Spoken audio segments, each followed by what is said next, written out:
Chapter 1276. So you agree? Shuilan's eyes lit up. Looking at his shining eyes, Ning Shuima suddenly felt sorry for him. Her fingers that were controlling the ame piercer paused for a moment. However, it would be cruel to herself if she felt sorry for him at this moment. Ning Shuima closed her eyes slightly, and the ame piercer pierced toward Shuilan's back like lightning. This move of hers was silent and as fast as lightning. It was also very close to Shuilan.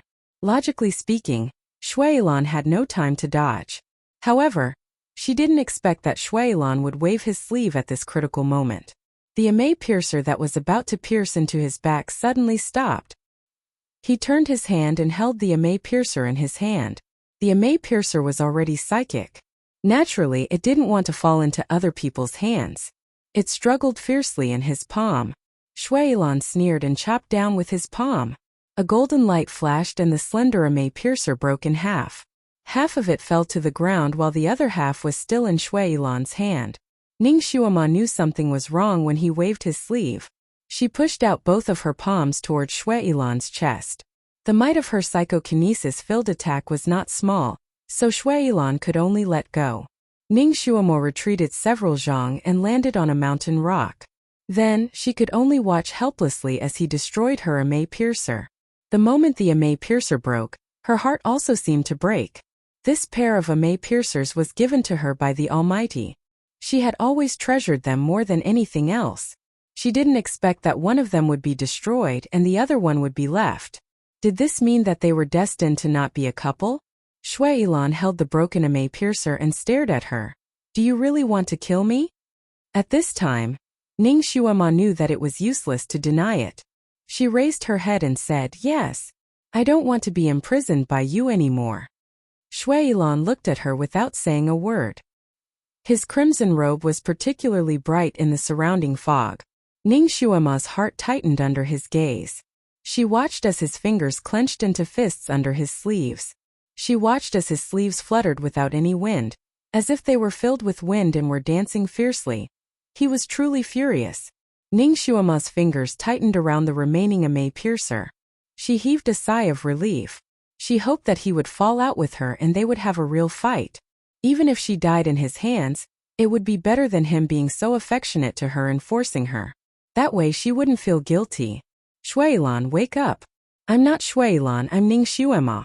Either you and I fight and kill me or you let me go. I won't let you imprison me again. Ning Shuima took a deep breath and spoke clearly. Yes, you're not her. Shuilan finally opened his mouth. His eyes were as deep as a well that could swallow everything. She can't bear to treat me like this. Ning Shuima didn't say anything. It seemed that this fight was unavoidable. She was already prepared to fight with her life on the line. Although she doesn't often smile at me when she's cold, she'll often snuggle in my arms and let me hold her. She'll lie on my lap and let me do her hair for her and put on a garland for her. In order to save me, she'll risk everything to assassinate someone who's much stronger than her. She won't hesitate to pay with her own life. And you're a heartless woman.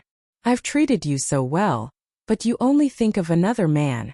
My efforts are only exchanged for your indifference. You even want to kill me.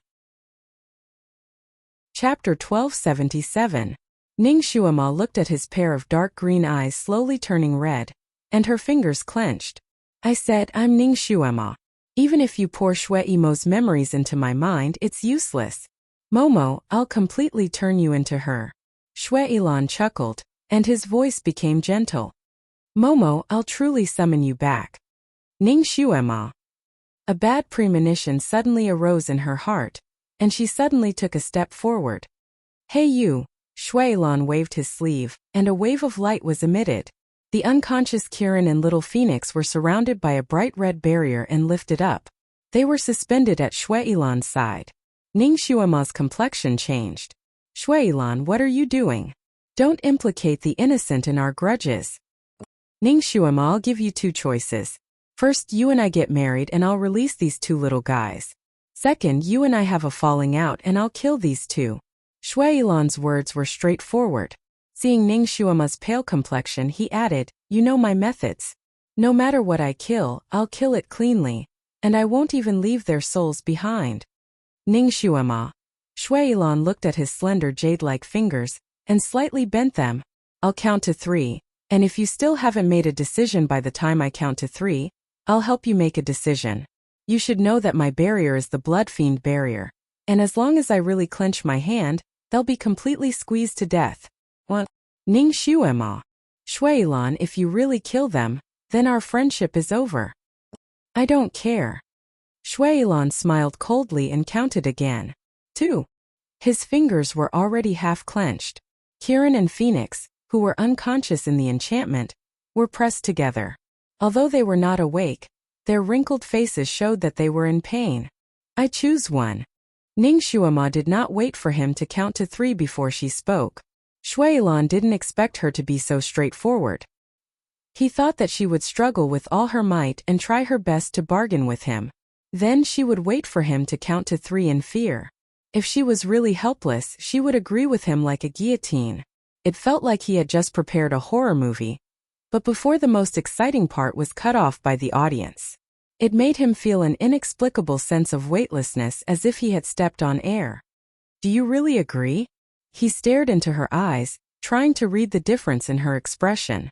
Ning Xuema clapped her hands and asked him, Did you give me any other choice?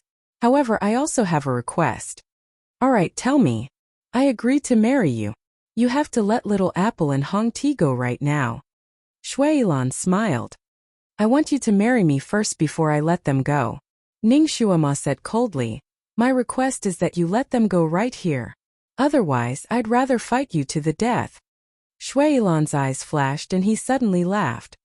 Alright, I'll let them go right here. However, you have to marry me right here. Ning Xuema. She looked around. There were only rocks and fog. There wasn't even a blade of grass.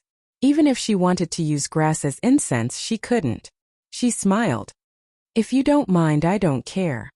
Wasn't it just a wedding? She didn't care. Chapter 1278. After the wedding ceremony, she could still go back on her words. In modern times, even if there was a marriage certificate, there were still many divorces. What's more, it was just a wedding ceremony. She would just treat it as playing house. As long as she could save Kirin and Hong Ti, she didn't mind bowing a few times. She glanced around and said, Can you find a few sharp stones to represent the incense? Shui Lan's lips twitched slightly.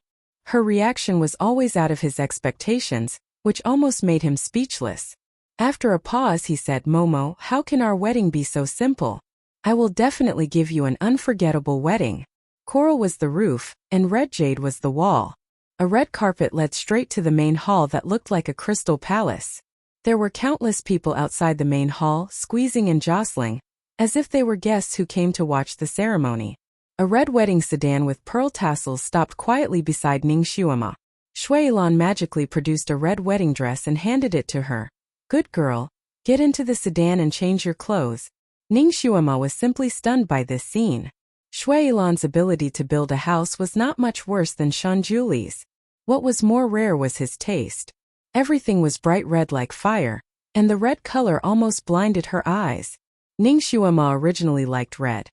But now she suddenly felt that she seemed to have a psychological trauma towards red. She probably wouldn't wear red clothes for decades. She took the wedding dress. The soft and smooth material felt good to the touch.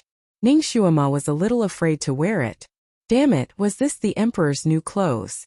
It was just for her eyes. In fact, it was illusory. When she wore it, she was not wearing anything. She was naked.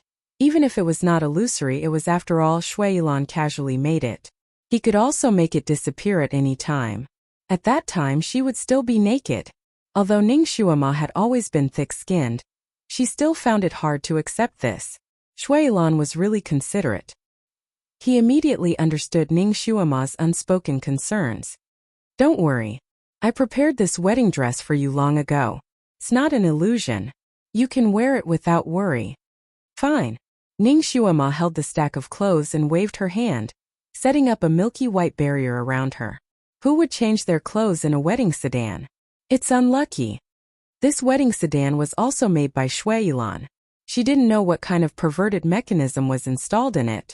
Perhaps when she was changing her clothes inside, the four sides of the sedan would scatter and she would be exposed again. It wasn't that she had too many misgivings, but that Shuailan was too abnormal. She had to be on guard. The enchantment she set up was as white as snow. This technique was taught to her by the Almighty, and it had a faint celestial aura. When she stood inside, Shuailan couldn't even see a corner of her clothes.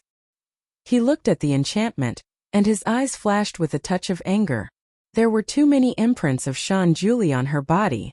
How could he completely remove them? Momo, in fact, you don't have to do this. Sooner or later I will see your body. After the wedding ceremony, we will consummate our marriage. Shuailan's voice slowly came in. Consummate your sister. Ning Shuama cursed in her heart. She slowly changed her clothes inside, trying to delay the time. When she was talking to Shuailan a moment ago, she secretly used her gossamer psychic power on Little Qilin and Little Phoenix to detoxify the poison in their bodies. Once the poison in their bodies was completely eliminated, they would be completely awake. After that, they would be able to run away. Chapter 1279. With her current martial arts, she could probably stop Shuailan for half an hour. This half an hour was enough for the two beasts to run very far away. At that time, she would instruct them to escape to the Sun Moon sect. Although Shinjuli had a falling out with her, he probably wouldn't reject the two beasts too much and might even take them in. That way, she wouldn't have any worries and could do what she wanted to do. A quarter of an hour passed. Shuailan was a bit impatient. Momo, are you still not done? What's the rush? You should know that haste makes waste. Women need half an hour to go out and put on their makeup. What's more, I'm getting married. Naturally, I have to dress up properly. Another quarter of an hour passed. Shuailan pressed his palm on the milky white barrier. Momo, there's no use in stalling for time. No one will come here. Don't even think about using others to save you. If you don't come out, I'll break this barrier. Although her barrier was quite strong, if Shuailan wanted to break it, it wouldn't take much effort. Shuailan! Ning Shuama shouted loudly, scaring Shuailan. Try and break this barrier if you dare. You keep saying that you like me, can't you even wait for this little bit of time?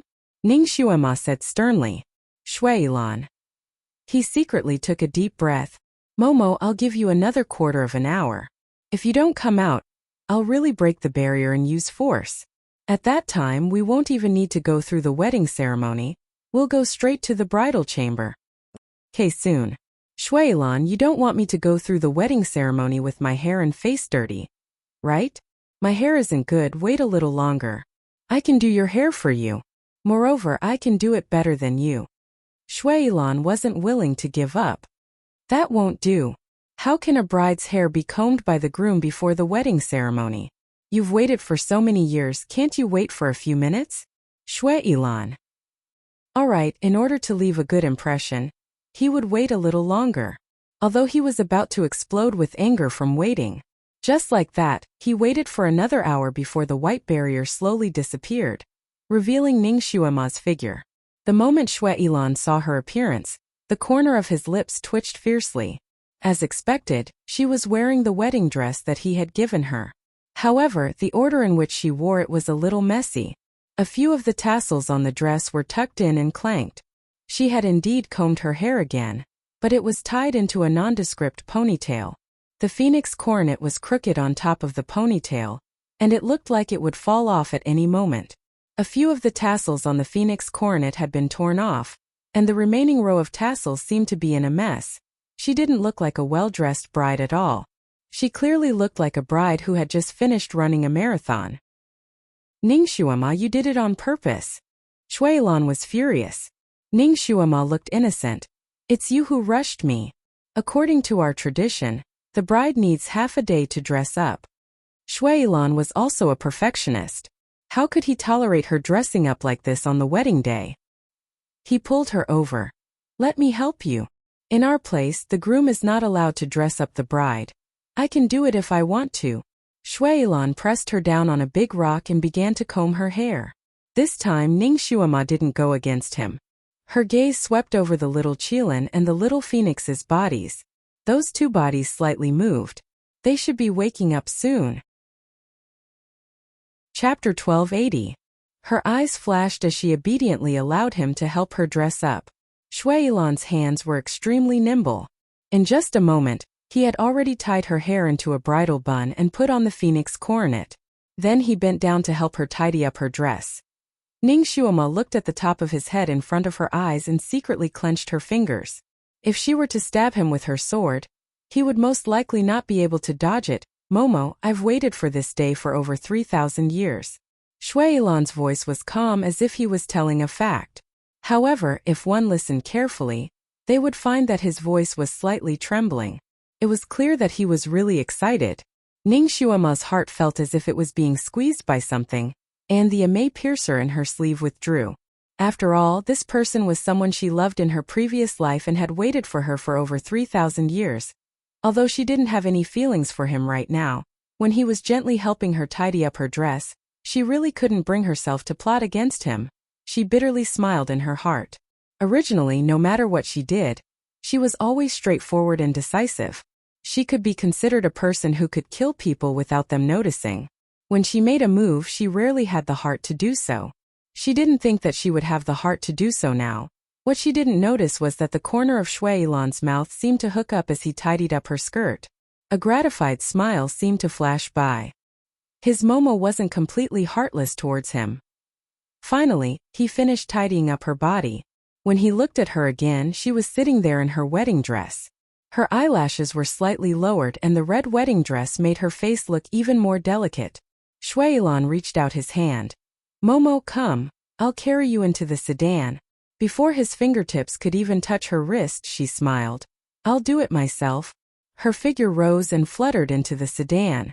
The curtain of the sedan hung down, blocking her figure.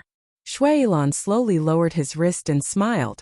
Without saying anything, he raised his sleeve and the bridal sedan flew into the air.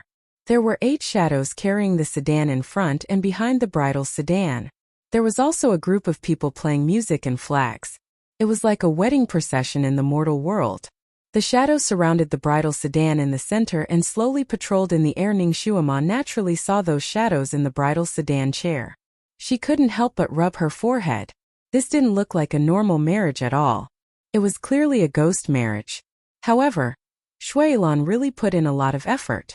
These shadows were all little ghosts, and they still maintained their human appearances.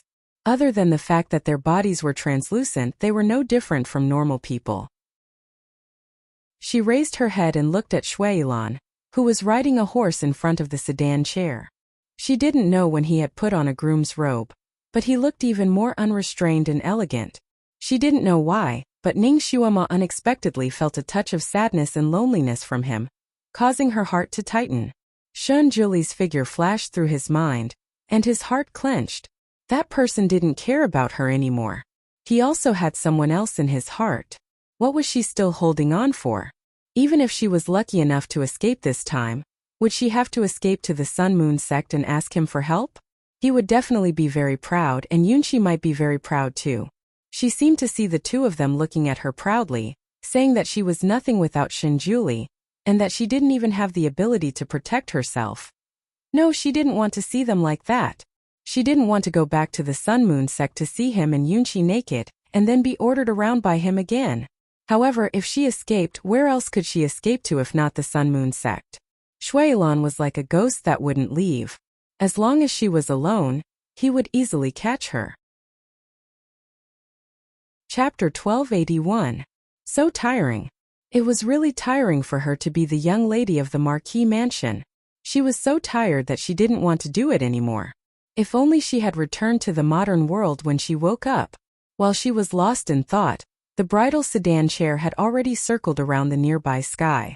There was a faint joyous sound in the air which was quite like it was. The bridal sedan chair slowly descended to the ground. The curtain was lifted and a white jade hand reached in. Momo, get off the sedan chair. According to the rules, Ning Xuema should be supporting him to get off the sedan chair, but she preferred to rely on herself at this time.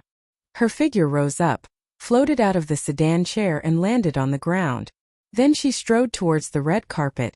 Let's go. Shui Yilan's hand was frozen in place. Watching her stride forward, the blue veins on his forehead jumped. Such a maverick bride was really rare. He took 2 steps forward and was about to catch up with her footsteps when he suddenly saw Kiran and Little Phoenix, who had been lying not far away, moving their bodies. He paused and was about to do something when a red shadow flashed in front of him. Ning Xuema landed beside him and held his hand. "Why are you walking so slowly? Shouldn't you be holding my hand to go in?" Her red figure blocked his line of sight when he looked back at Kirin and Little Phoenix. Her small hand was holding his hand tightly. This was the first time she took the initiative to hold his hand. Shuailan couldn't bear to get rid of her hand. He was a little distracted when he heard a strange sound behind him. His heart was moved. Just as he was about to slightly pull Ning Xuema away to take a look, Ning Xuema's body suddenly tilted and fell into his embrace. Hugging a soft, warm and fragrant body, his sweetheart even took the initiative to throw herself into his arms. Shuailan's entire body stiffened.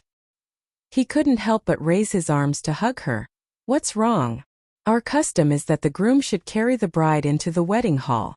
Ning Xuema looked at him with a pair of round eyes. She sighed bitterly in her heart. In order to save those two goods, she even used this trick to ask for a hug.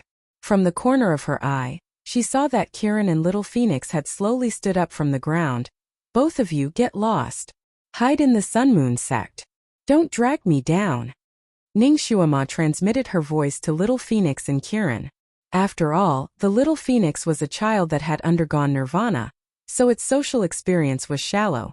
When it saw that Ning Xuema had fallen into Shuailan's arms, it subconsciously wanted to shout, but Kirin quickly covered its mouth and said, "If we leave now, it would be the biggest help to Master." She pulled the Little Phoenix and flew away. "Where are you going?" Shuailan naturally sensed the movements of the two beasts. He moved his sleeves and was about to shoot out something. Ning Xuema suddenly hugged his arm. "You're not even willing to hug me at this time?" There was some anger in her voice. Shuailan's heart softened. He pursed his lips and lifted his arms to carry her. When he looked at Kirin and Little Phoenix again, they had already disappeared into the thick fog. Shuailan looked down at her, who was like a little bird in his arms. He knew that she had thrown herself into his arms in order to save those two, but he was still slightly drunk. All he wanted in this life was to be able to hug her as he wished, to hold her, to see her smile at him, and to rely on each other like this for a lifetime. In his previous life, he had exhausted all his schemes and all he wanted was this day. However, he used the wrong method and caused her to die miserably and reincarnate. Now she was finally going to go through the wedding ceremony with him. After the ceremony, she would be his. No one could take her away from him. Chapter 1282. He carried her and walked forward with large strides. The surrounding little ghosts cheered as if it was a real thing. The red crystal palace was filled with countless crystal lanterns hanging high up in the wedding hall. There were even more guests in the wedding hall, and it was as lively as a raging inferno. There were even little ghosts as ceremonial officials. When Shuailan carried Ning Xuema to the altar in the middle of the hall, the little ghost immediately shouted, "First bow to the heavens and earth."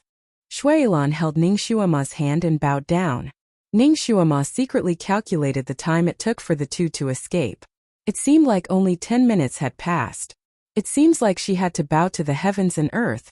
Second bow to the devil god." The little ghost shouted again.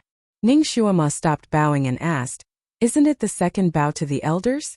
Shuailan smiled and said, "Momo, we are devils, so we naturally have to bow to the devil god.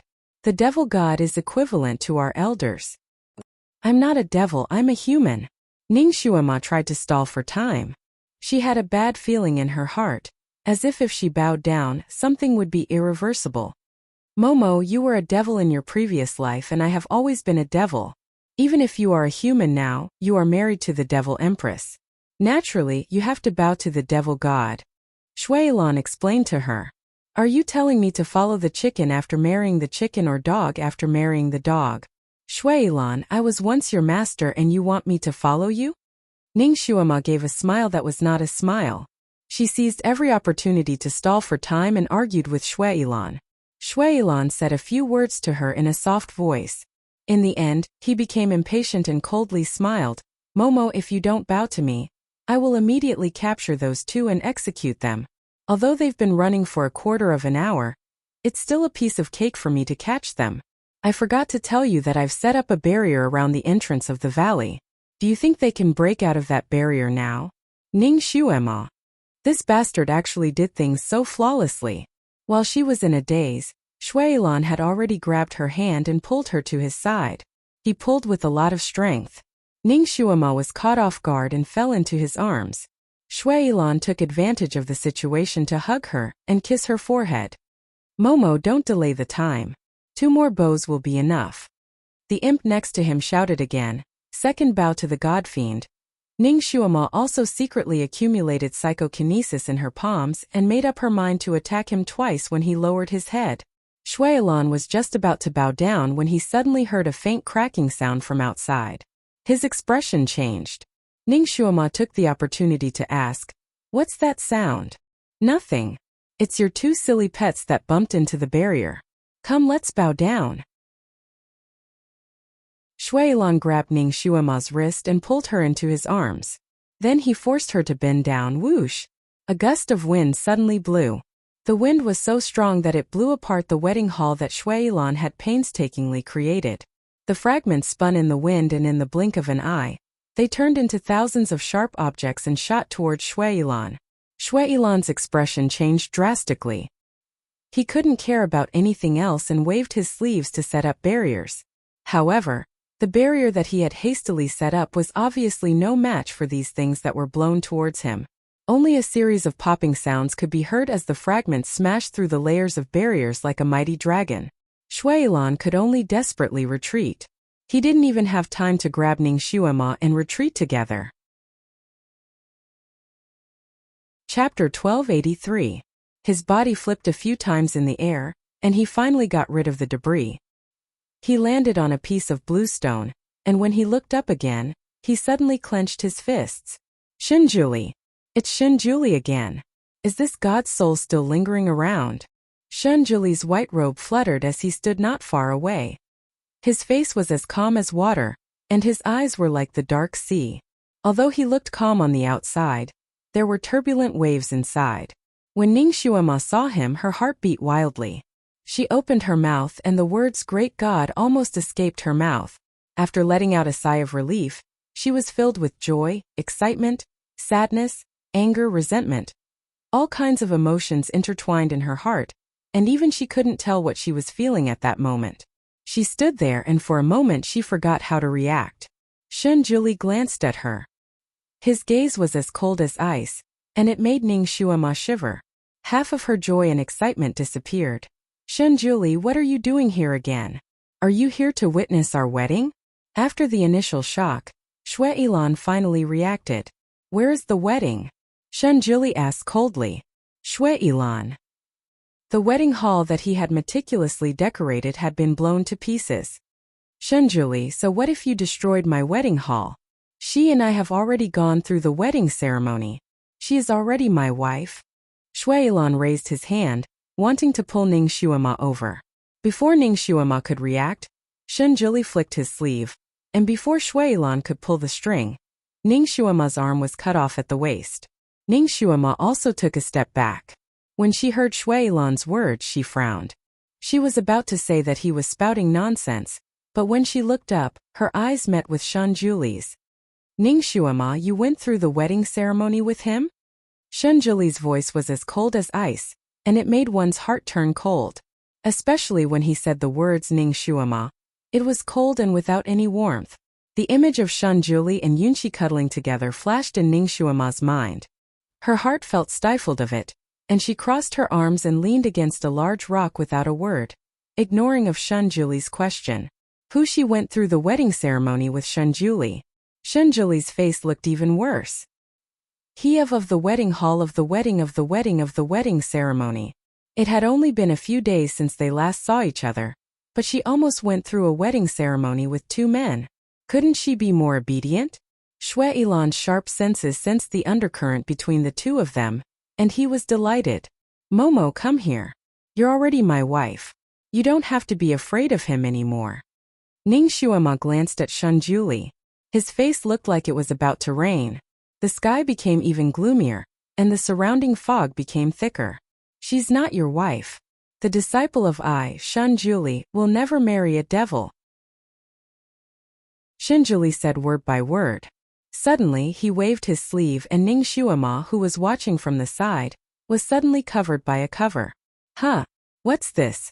In that instant, Ning Shuama felt as if she had been locked in a transparent bottle.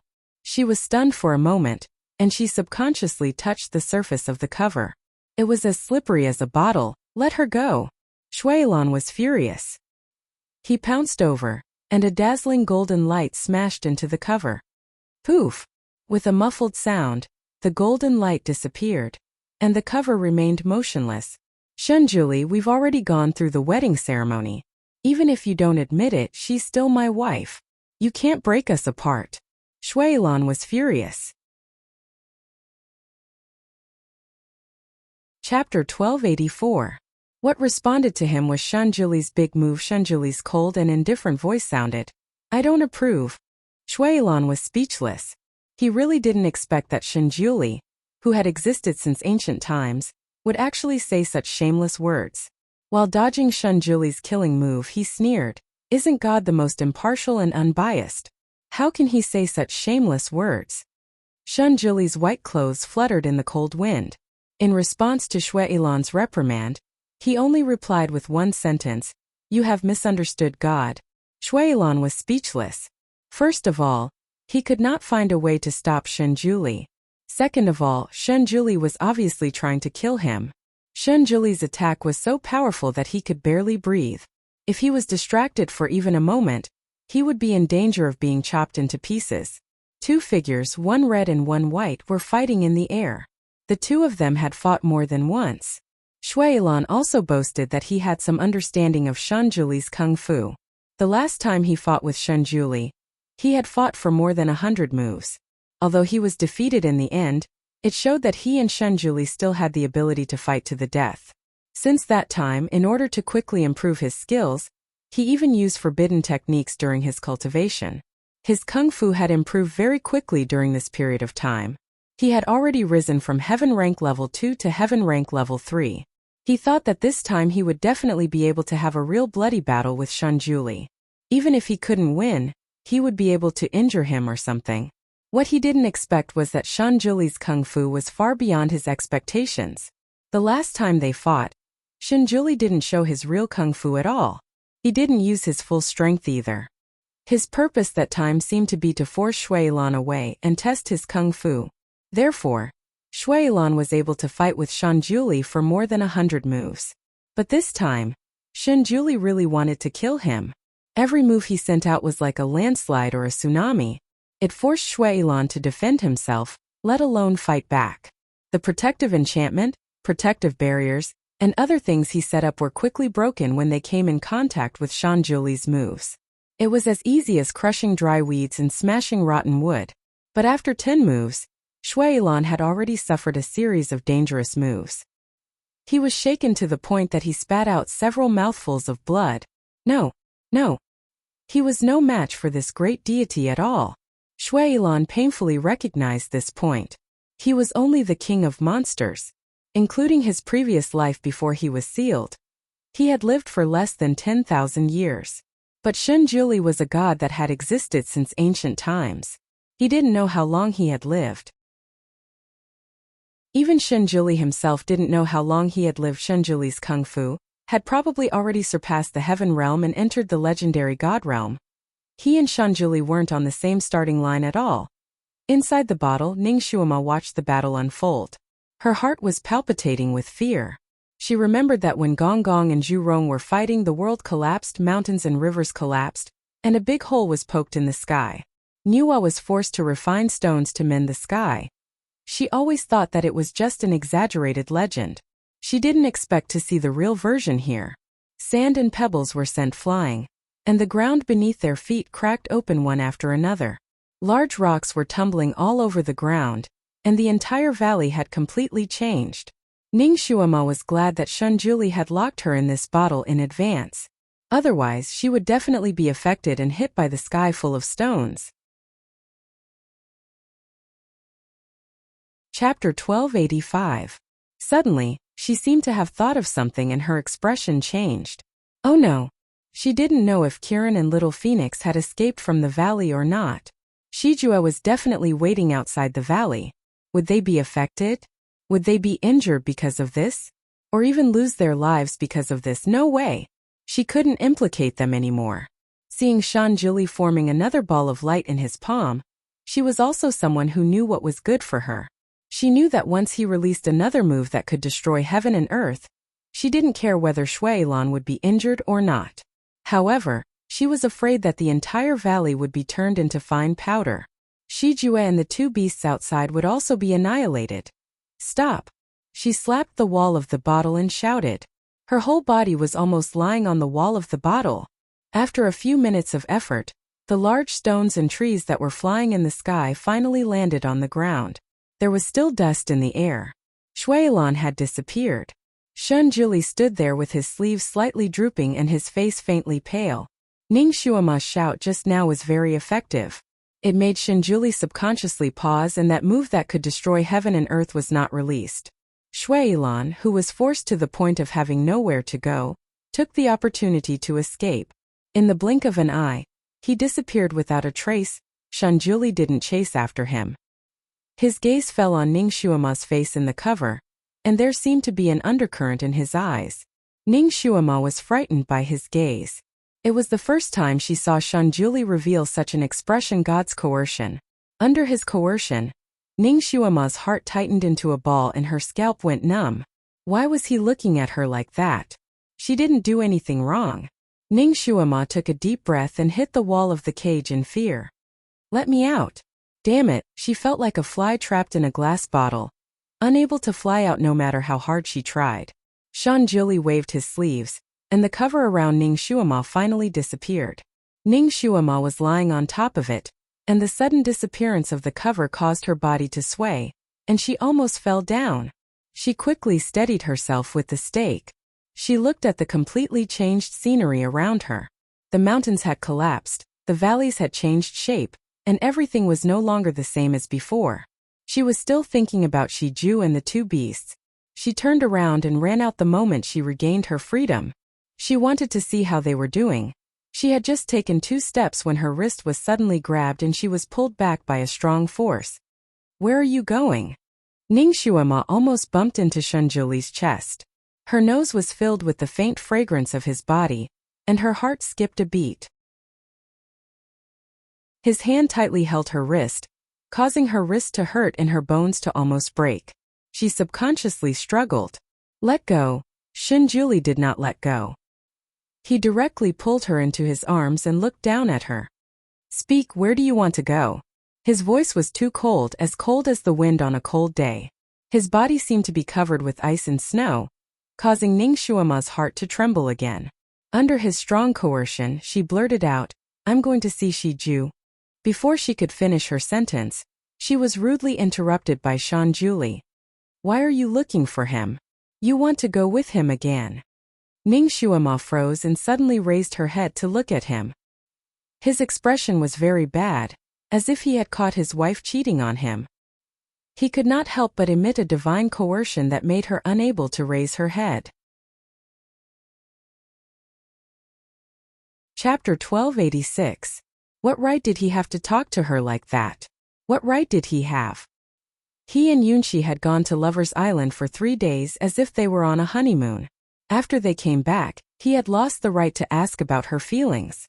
Now he was at most her master, not her lover who had once promised to live and die with her. She thought that she had gotten over it and that she no longer felt heartache. However, when she thought about it now, she still felt as if someone had smashed a sharp wooden spike into her heart. The slightest movement was excruciatingly painful. She raised her head and said stubbornly, It's none of your business. Let go of me. Damn it, her wrist was about to be broken by him. It was so painful. Let go. Shanjuli looked at her stubbornly raised little face and narrowed his eyes. Do you really want a man that much? Ning Shuama was speechless. She was stunned by Shanjuli's words. In his eyes, she was just a crazy woman who wanted to pounce on a man? If it were another woman, she might have shouted angrily at him. What nonsense are you talking about? You're the one who wants a man. Your whole family wants a man. However, Ning Shuama wasn't like other girls. She didn't play her cards according to common sense. She liked to anger people to death, especially when she was enraged. Therefore, she raised her head and laughed. Yes, I do want a man. So what if I want a man? I want to consummate my marriage with a man. All right, I'll fulfill your wish. Ning Xuema had just finished speaking when her whole body was abruptly pulled into his embrace. Without waiting for her to react, his lips fiercely landed on hers, directly kissing her. Ning Xuema was speechless. Her mind went blank for a moment. When she came back to her senses, she was already tightly held in his arms. He had pried open her teeth and his lips and tongue were wreaking havoc in her mouth, not letting go of a single spot. What was the meaning of this? Ning Xuema's heart almost jumped out of her chest. She wanted to push him away, but her waist was tightly wrapped around by his arms. She couldn't move her body even an inch away from him. Ooh! Ning Xuema struggled, shaking her head in an attempt to get rid of him. But as soon as she moved her head, one of his hands pressed down on the back of her head, making her unable to move. His breath wreaked havoc in her nostrils, his embrace was fiery and warm, and his arms were burning hot, as if he couldn't wait to rub her into his bones. Ning Xuema couldn't breathe after being kissed by him. Suddenly she felt her eyes sting. Years ago he had kissed her like this countless times. Countless times they were so close that there was no gap between them. During the 10 years that she had been imprisoned by Shuilan, she had dreamed of his return countless times. He had saved her from the fire and water, hugging and kissing her like this. She didn't know the pain of separation until she was separated. Even she didn't know how she had endured those 10 years. If it wasn't for this concern in her heart, she might not have been able to endure it. No one knew how much she longed for this embrace. She longed for it so much that her heart ached. No one could understand how disappointed and anxious she had been these days. Her emotions were all over the place every day. Even she felt that she was living like a coward, not like herself anymore. She had always prided herself on being free and easy, but she didn't expect that one day, she would be like a resentful woman, full of resentment, full of grievances, crying and laughing like a child. She had always been a rational person. This time, she came out with Shishi because she wanted to sort out the messy emotions in her heart. Chapter 1287. She had never really thought of giving up on the Almighty. Ning Xuema wasn't someone who gave up easily, so she wouldn't let Yunqi's scheme succeed. The Almighty belonged to her, so she couldn't give up on him just because he had lost his memories. Unless he didn't love her at all, unless he had truly fallen in love with Yunqi. Even if he had truly fallen in love with Yunqi, she had to make things clear to Shanjuli. She had to make everything clear before she respected Shanjuli's choice. If he still chose Yunqi, then she would let go and find a secluded place to live in seclusion until the wound in her heart was healed. Then she would come out and travel the world freely. This was her plan. However, her plan couldn't keep up with the changes. She hadn't expected that she would still fall into Shuilan's hands no matter how careful she had been. She hadn't expected that Shanjuli would come at this time. She suddenly had the urge to cry as he hugged her and kissed her forcefully. Her heart was sour, sweet, bitter and resentful. It was a mix of emotions. His kiss was too forceful, as if he was venting his anger. It was also as if he had finally found a way to vent his 1,000-year-old desires.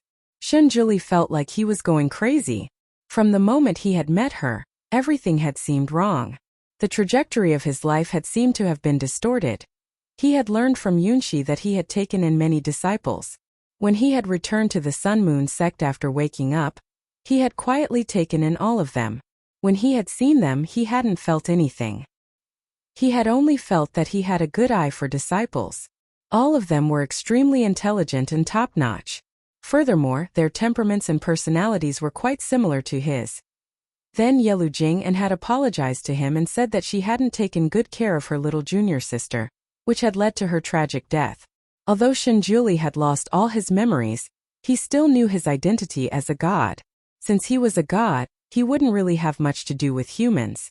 The birth, aging, illness, and death of humans were just a form of reincarnation. To him it was like floating clouds, so he wouldn't really take it to heart. Therefore, he softly grunted, indicating that he understood. However, when he occasionally went to the side chamber, he had a strange feeling in his heart. It was as if he had lost something and couldn't find it. He had lost a lot of things in his life, and many of them were things that he once loved. But after a long time, he no longer loved them and casually threw away many of them. Occasionally, in the middle of the night, when he thought about the things he had lost, he would feel a sense of loss. Therefore, he didn't take it to heart. His days were as peaceful as water. To him, time in the mortal world was just a blink of an eye. It wasn't worth remembering anything. However, he did not expect that after meeting Ning Xuema, his state of mind would undergo a wonderful change. At first, he felt that this person should be his, but she was always going in and out with the devil, which made him unhappy, so he planned to snatch her back. When he held her in his arms, he actually felt like he had regained what he had lost. Knowing that she was his disciple, he felt that it made sense. He had snatched his disciple back confidently, so there was nothing wrong with it. However, he hadn't expected that this disciple would act so unconventionally. Not only had she dared to talk to him, but she had also dared to give him a hard time. This had greatly challenged his authority as a master, so he had punished her. Chapter 1288. He had punished his other disciples even more harshly, but he had never felt that there was anything wrong with it. However, when he punished her, his heart would ache from time to time, and the strange feeling would grow stronger and stronger. This disciple had a stubborn temper and even had strange feelings for him. According to his logic, this disciple should be expelled from the sect. However, he couldn't bear to do so. The pain and loss that occasionally appeared in her eyes caused ripples in his usually calm heart. He couldn't bear it and started to give in. Seeing her happy made him happy as well. He didn't know what was wrong with him. Why would he have such feelings for his disciple?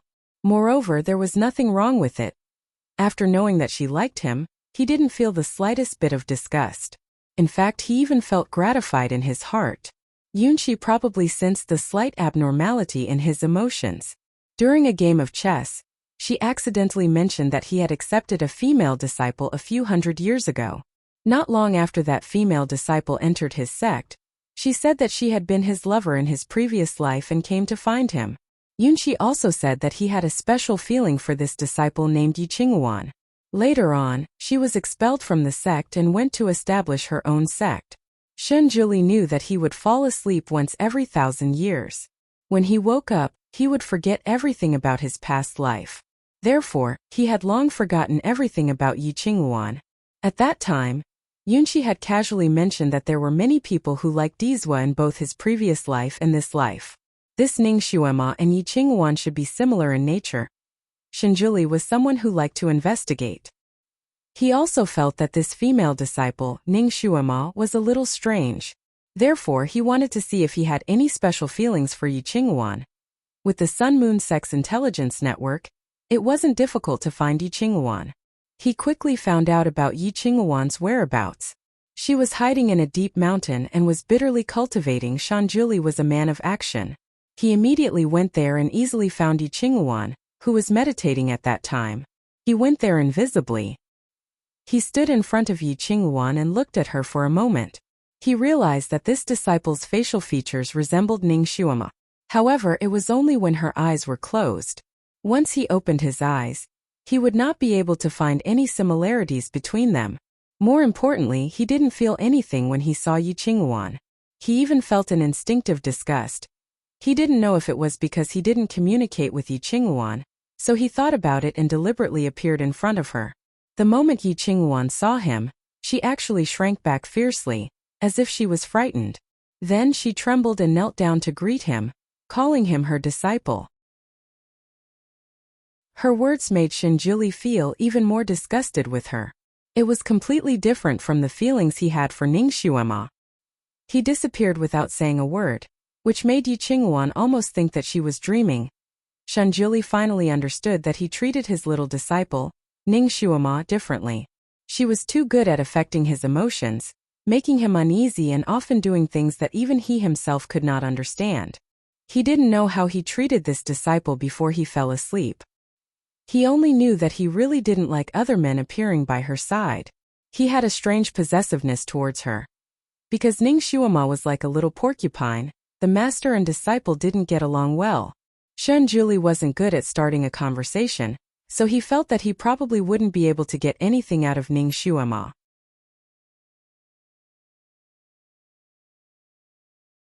Chapter 1289. He had the ability to read people's memories, but that person had to be awake. He couldn't do it while they were asleep. He originally wanted to call Ning Shuama in front of him to read her memories, but he had some inexplicable scruples. It was as if he had promised someone that he wouldn't use this ability again. Therefore, this thought only appeared in his mind for a moment before he threw it aside. In order to understand the truth before he fell asleep, he called Yelu Jing and over and asked him a few questions. Yelu Jing and didn't know much, so he only said what he knew. But Shen Juli found out from these little clues that he treated this disciple very differently. He didn't raise her as a disciple, but as a daughter-in-law. He didn't understand what he was thinking in his previous life. Since he raised her as a pillow, why did he take her in as a disciple? He didn't think he had this kind of taste, but he didn't understand and didn't want to bother about it. Because he had slept too much, he had forgotten too many things. Therefore, every time Shen Juli woke up, he only paid attention to the current life he was in. He did not care about his past life. He found that he liked this female disciple, so he started to think about how they would get along in the future. It was also at this time that he found the demon in her body. He worked hard for her and made many connections, but he didn't expect this girl to secretly meet with another man. She even whispered to him that she wanted to leave with that man, making him lose face. He angrily left, but when he heard about Crown Prince Wang's wedding, he couldn't hold it in anymore. It wasn't easy to find out that Shiju's wife was another daughter, so he was relieved. But he didn't expect that when he found Ning Shuama again, she was actually married to Shuailan, this big demon. For the first time in his life, Shen Juli, who was always calm, had the desire to vomit blood. He also really wanted to kill. If it wasn't for Ning Shuama's shout, Shuailan probably would have been killed here. Shen Juli did not expect that Ning Shuama had the intention of saving Shuailan. She was even thinking about another man. Shen Juli could no longer suppress the anger he had been suppressing. Blood rushed to his head. He locked her tightly in his arms and kissed her fiercely. The more she struggled, the angrier he got, and the tighter he held her. Didn't she want a man? Didn't they want to consummate their marriage? Very well, he would fulfill her wish. 10 years ago, Ning Shuama had kissed Shen Juli countless times, but she had never seen him so ferocious. He sucked on her tongue until it was numb. He was probably punishing her for struggling, so he bit her lips. She let out a muffled groan. Her lips were burning, and there was a hint of blood. He actually bit her. Ning Shuama was also angry. Unwilling to be outdone, she wanted to bite back, unavoidably. She sucked on his lips and fiercely bit him back. It was strange. His lips were soft and beautiful, but she could not bite them until they bled. Unwilling to give up, she wanted to change to another place to bite. Suddenly, her body was carried by her waist. Ning Shuama's heart skipped a beat. Princess carry. This was Shen Juli's favorite way to carry her 10 years ago. She did not expect him to carry her so easily now. However, before she could react, her body was lifted into the air again. She was actually thrown out by him just like that. She jumped in fright, thinking that he was going to throw her to the ground. She wanted to flip over, but before she could do it, she fell into a pile of bedding. Bedding.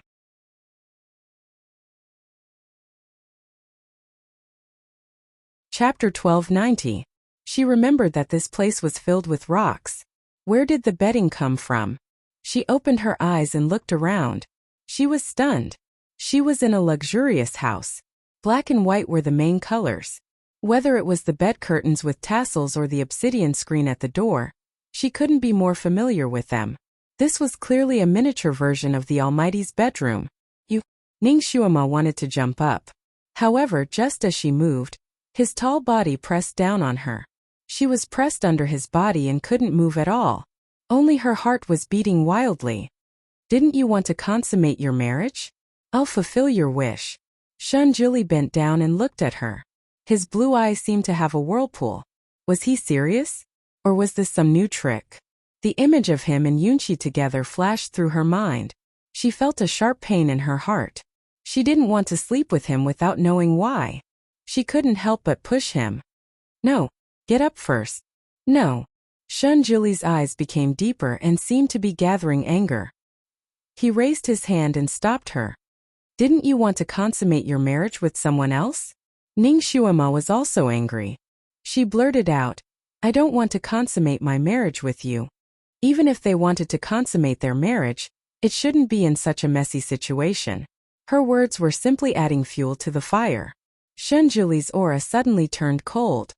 This is not up to you. He would never allow her to marry Shiju or Shuailan. He waved his sleeve. Ning Shuama only felt a chill on her body. The man's robe that she was wearing was instantly removed from her body. Ning Shuama's expression changed.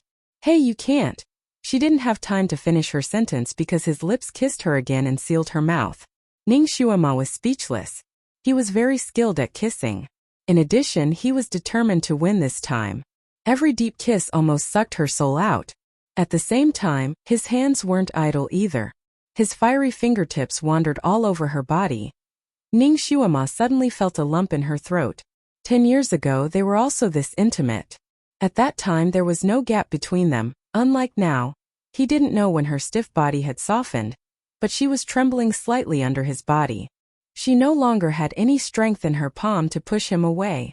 Shunjuli could clearly feel the subtle changes in her body. His kisses also changed from a wild storm to a gentle drizzle, bit by bit as if he was trying to soothe the knot in her heart. He kissed her eyebrows, her eyes, her nose, her lips, her chin, her collarbone, and then slowly moved downwards. Ning Shuama's body trembled slightly. She didn't know if it was because she was nervous or something else. Her rationality wanted her to push him away, but 10 years of yearning made her yearn for his kiss, his embrace. She wanted to hug his waist tightly and cry, but she also wanted to bite him a few more times to vent her anger. It was as if there was a pot of boiling water in his chest, boiling endlessly. She glanced around and suddenly saw her own set of clothes. Her body stiffened. God, she still had the appearance of a man. She still had the appearance of a very ordinary man. She had the appearance of a man, but she was pressed down by him. This scene was so beautiful no matter how she thought about it. Especially when he was so beautiful that even the heavens would be angry. Ning Shuama was shocked by this scene. She couldn't help but push him again.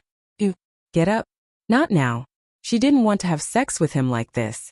It would leave a psychological shadow.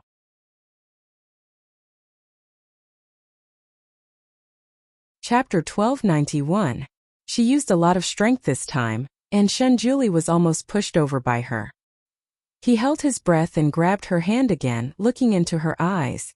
Because she had the urge to cry just now, her eyes were still a little misty, as if there were tears gathering. His heart tightened, as if it was hit hard by something.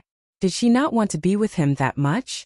His eyes darkened, and with a flick of his finger, Ning Shuama's self-made singlet flew away without a trace. Why not? His voice was slightly hoarse, as if he was bitterly suppressing something. At this time his clothes were also wide open, revealing his firm jade-like skin. When Ning Shuama raised her eyes, she looked at him with eyes full of spring. His body was the legendary golden ratio. Half of his clothes were taken off, and his body was faintly discernible. It was simply tempting to commit a crime. His black hair hung around her like a curtain, and when he looked at her deeply, his eyes were burning with fire, as if he wanted to swallow her whole. Ning Shuama's heart was beating fast, and at the same time she felt even more miserable. She gritted her teeth and said, I still have the appearance of a man. Facing her like this, could he really swallow her? Did he have such a good appetite? Shunjuli was stunned, and he looked at her without saying a word. Ning Shuama's rationality, which had almost been kissed away by him, was showing signs of coming back. Besides, she really did not want to sleep with him without knowing why. 10 years ago, he said that he would give her a clear answer when she reached level 8, but he had lost his memory. Shunjuli's gaze was too deep, and it made Ning Shuama's heart beat fast, and her scalp tingled. Now is not the time, she said as she raised her hand to push him. Not the time. Excuse. If she and Shuailan got married, wouldn't they be in the bridal chamber now? Did she also think that it was not the time? Shanjuli pursed his lips into a thin line as he recalled the scene of the two people hugging and bowing down to him. He didn't say anything. Instead, he flicked his finger on Ningshuama's face. Ningshuama shuddered as if she had been thoroughly washed by water. She subconsciously closed her eyes. When she opened them again, there was a mirror in front of her. In the mirror was a young girl with rosy cheeks. It was her original appearance. Ningshuama was speechless. While she was still in a daze, his body pressed down on hers again. Their bodies overlapped, and they could feel each other's heat and the changes in each other's bodies. Ningshuama's heart almost shrunk into a ball. Shanjuli's breathing was getting heavier. She could already feel his burning hardness. This made her heart beat even more frantically. Although she had memories of her previous life and the memories of having sex with Shanjuli, in this life it was her first time. A girl's first time was always instinctively avoided. His kiss landed on her again. It was as strong as a thunderbolt, and he was determined to get her. "Shuama, you're mine." This sentence was like a declaration. It was very much like the Almighty's style. Ningshuama's soul was already flying out of her body from his kiss. Her reaction was a little slow. When she heard his declaration, her heartstrings trembled. Before she could react, he had already rushed in. Although the preparation work was done well, and she had a strong reaction, but this was her first time after all. And the Almighty was the Almighty. His energy in some parts of his body were also inhuman. Although she was mentally prepared, Ningshuama still felt as if she was being split open alive. She couldn't help but cry out softly as tears rolled down her cheeks.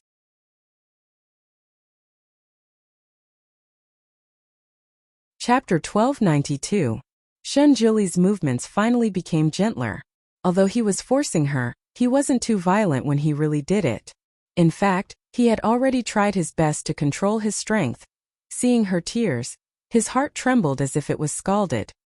He leaned over and kissed away the tears on her face. His arms held her firmly as he said hoarsely, "Shuama, it will be a little painful. Bear with it." Ningshuama was in so much pain that her entire body was trembling. Damn it, how is it a little painful? It was extremely painful, alright? Although she had always wanted to seduce him to roll in the sheets, she still wanted to do it aesthetically and not here, in this desolate valley. God. Was this house that he built with his technique strong enough? If Shiju came in at this time, you get out. She couldn't help but push him again. If he went out at this time, his body would really explode and he would die. Shanjuli temporarily stabilized his body and held her tightly in his arms. "Shuama, bear with it. It will be fine in a while." Ningshuama suddenly bit his shoulder. "Shanjuli, I hate you to death." She didn't know what to feel in her heart. It was like hatred and resentment, joy and sadness. Her body was in pain and she had no other choice but to bite him to vent her anger and divert her attention. Shanjuli's shoulder slightly stiffened. He allowed her to bite him and quietly waited for her to adapt. Ningshuama quickly tasted the blood in her mouth. She slowly loosened her mouth and looked at the bloody teeth marks on his shoulder. Her gaze slightly trembled and she looked away. When her face gradually turned from pale to red, Shanjuli knew that it was time. The bed curtain had unknowingly fallen down and covered the hot spring scene inside the curtain. Under the dim light of the night pearl, one could only faintly see two figures intimately overlapping inside. Some figures were moving up and down, causing the bed curtain to sway like flowing water. Time slipped by amidst these ups and downs, and slipped by the time the dust settled. Several hours had already passed. Ningshuama herself didn't know how many times she was carried by him to the clouds. In the end, when everything was settled, she finally fainted and didn't wake up even after being struck by lightning. Shanjuli gasped for breath for a moment before finally sitting up. He looked down at her sleeping face, the expression in his eyes fluctuating intensely. Ningshuama Shuemo, it was her in both lives. Shanjuli didn't expect that after the peak of passion, he would vaguely recall some memories from 3,000 years ago. Shuemo, in the past, to save Shuailan, you didn't hesitate to take my heart's blood and abandoned me. In this life, why did you disguise yourself as Ningshuama and come to my side? Why? When the last bolt of the heavens to Shue, his heart almost sank to the bottom of the water. Not good, I'm going to fall asleep again. Shun Juli had an unknown illness. Every 900 years, he would fall into a deep sleep for 10 years. When he woke up, he would completely forget everything, as if he had been reborn. He didn't expect that the heavenly tribulation this time would bring forward the time of his sleep, a full 100 years earlier. He still hadn't told Shuama about this matter. He was afraid that Ning Shuama would be distracted after hearing this news, and wouldn't be able to cultivate peacefully. His original plan was to urge Ning Shuama to cultivate until she reached level 8, and then he would help her expel the demon in her body, and help her pass the tribulation.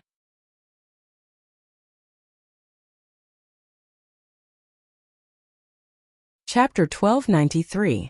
His original plan was to urge Ning Shuama to cultivate to level 8. Then, he would help her get rid of the demon in her body and help her pass the calamity.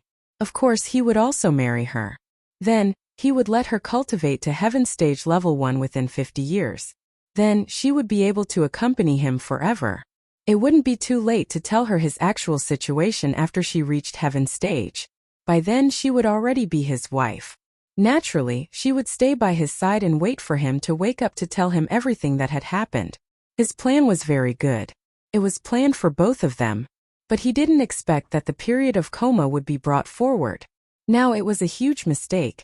She was still waiting for his return at home, and he was destined not to return for the time being. She would probably be anxious to death. She would probably desperately search for him all over the world. With her strange fate, if she were to leave Buddha Lotus Mountain, she would probably meet with a great calamity again. What would happen to her without him by her side? Waves of darkness shrouded him. He couldn't hold on any longer. His body slowly fell down and fell into the flames. What was worse was that when he was close to the period of coma, he would make preparations for it. For example, he would find a clean room, call Rongyue Tianlan, write some reminders for him to know when he woke up, and give it to Rongyue Tianlan so that he could pass it to him when he woke up. Every time he woke up, even if he didn't recognize anyone, he could still recognize his own handwriting, but now he didn't do any of these preparations. And the place where he was going to sleep was a forbidden area that could burn his body at any time. He held on to his last bit of consciousness and took out a pure gold sound-transmitting talisman. He dripped a drop of blood on it and connected. Rongyue, come to the forbidden land of melting fire. Before he could finish his sentence, he was completely shrouded in darkness. When the special sound-transmitting talisman on Rongyue Tianlan's waist lit up, his expression changed greatly. This sound-transmitting talisman was special. It could only be connected when the emperor was about to fall asleep. Usually it was just a decoration. The last few words that the emperor spat out after he connected made Rongyue Tianlan dare not delay for even a second. He flew up. Dizwa, why did you go to that godforsaken place? Wasn't your period of coma 100 years later? Why was it so much earlier? There were countless questions in his heart, but no one answered for him. Dizwa, you have to hold on. Before he lost consciousness, Shun Juli desperately tried to hypnotize himself. Ning Shuama is the most important person to you, the most important person. She is your most important disciple. He didn't dare to say that she was his wife because he was a god. His words were like gold and jade. Once he said that Ning Shuama was his wife, she would definitely go through the God Queen tribulation immediately. With her current psychokinesis, she wouldn't even be able to survive the first tribulation. Shuama, I'm sorry. An ice room. Yunqi stared quietly at the man lying on the ice bed in a daze. She wanted to reach out and caress his handsome face, but in the end she paused. There was an intense battle in her eyes as she silently withdrew her hand. She had been by his side for 8 years. Looking at Shun Juli, who was quietly lying on the bed, a hint of struggle flashed through her eyes. She could only take a good look at Shun Juli and touch his hand during the years that he was asleep. Every time she touched his hand, she would feel a sense of satisfaction, but at the same time she would feel guilty and nervous.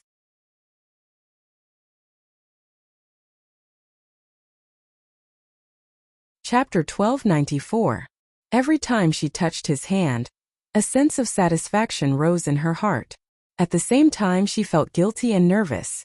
She was afraid that Rongyue Tianlan, who had returned early, would see her molesting Shun Juli.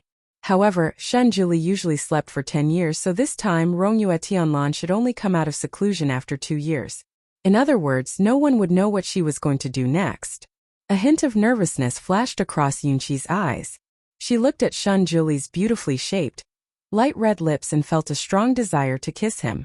Yunqi couldn't help but look outside the cave. Phew, there was no one. She turned her head again and focused her gaze on Shunjuli's handsome face. She got up and slowly moved closer to Shunjuli. His handsome face was getting closer and closer.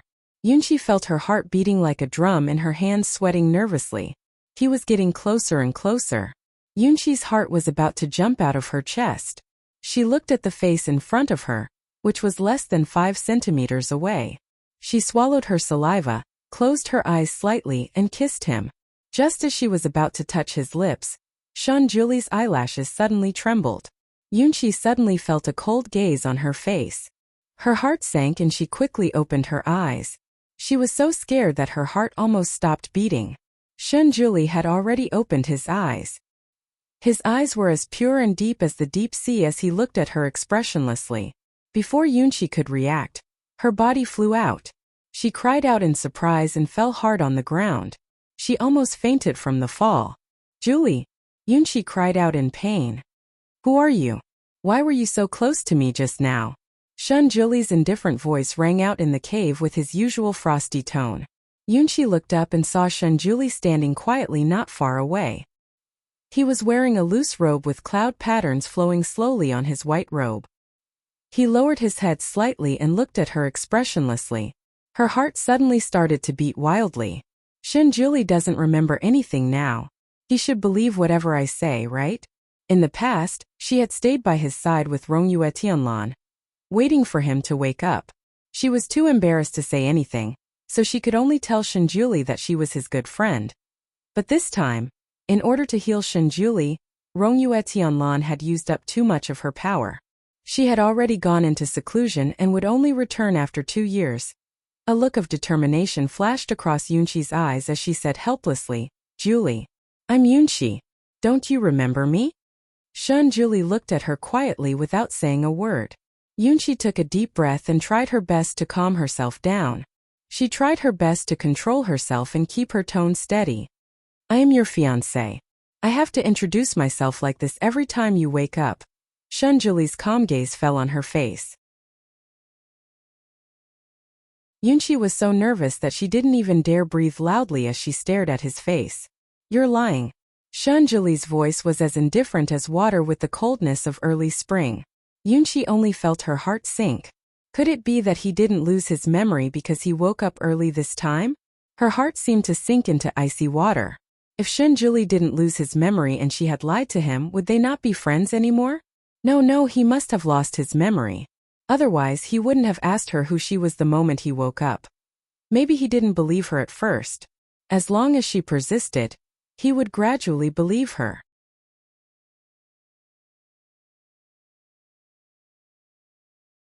Chapter 1295. In the past, Shunjuli hadn't believed that Rongyu was his friend. Every time he woke up, he had to fight with Rongyu Tianlan to slowly believe it. That must be the case. He just didn't believe it subconsciously. She just had to persevere a little longer. This was a great opportunity for him to acknowledge her and get closer to her. She definitely couldn't miss this opportunity. She didn't want to be his friend for life. She just wanted to be his wife and be on equal footing with him. She tried her best to squeeze out a natural smile and said calmly, "Jolie, I'm really your fiancé. You just forgot." Shunjuli frowned slightly. His indifferent gaze had a tinge of scrutiny as he sized Yunqi up from head to toe. Something was wrong. Something still felt wrong. Shunjuli glanced at Yunqi and said indifferently, "Do you have a keepsake?" A keepsake? Shunjuli had never given her a keepsake. Yunqi's palms were sweaty. She didn't know what to do for a moment. He had only given her a soul-searching bird and a winged snow lion. Yunqi made up her mind. A light flashed in her hand, and a small snow-white bird appeared in her palm. She held the soul-searching bird with both hands and looked up at Shunjuli. "Jolie, this is the soul-searching bird you gave me. You said that I could find you through it." Shunjuli glanced at the soul-searching bird in her palm and felt that something was wrong. If Shunjuli had given his fiancée a keepsake, why would he have given her a bird? He glanced at Yunqi but didn't say anything. When Yunqi saw that his face was still indifferent, her heart sank. There was a hint of bitterness in her voice as she said, "Jolie, do you really not remember me?" Shunjuli finally spoke. His voice was still indifferent and emotionless. "Did I personally admit that you are my fiancé?"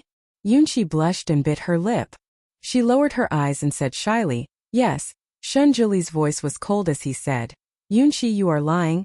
Yunqi's face turned pale as she stared blankly at him. She didn't understand what had gone wrong.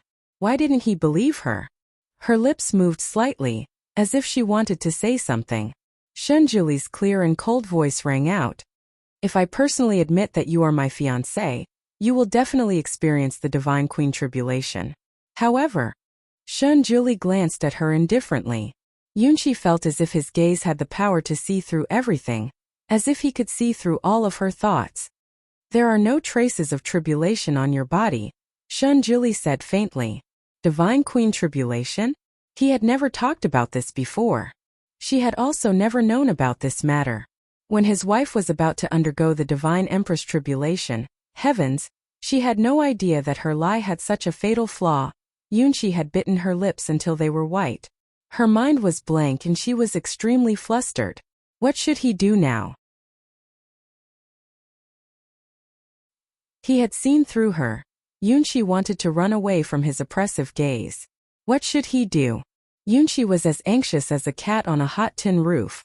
Shunjuli's gaze on her was getting colder and colder, but she couldn't think of a way out. "Who exactly are you?" Shunjuli's voice was so cold that it could freeze. In her anxiety, Yunqi suddenly had an epiphany. She looked up and forced a relaxed smile. "You saw through me again. Jolie, you are really amazing. Every time I spend years racking my brains to come up with a lie to test you, you can always see through it."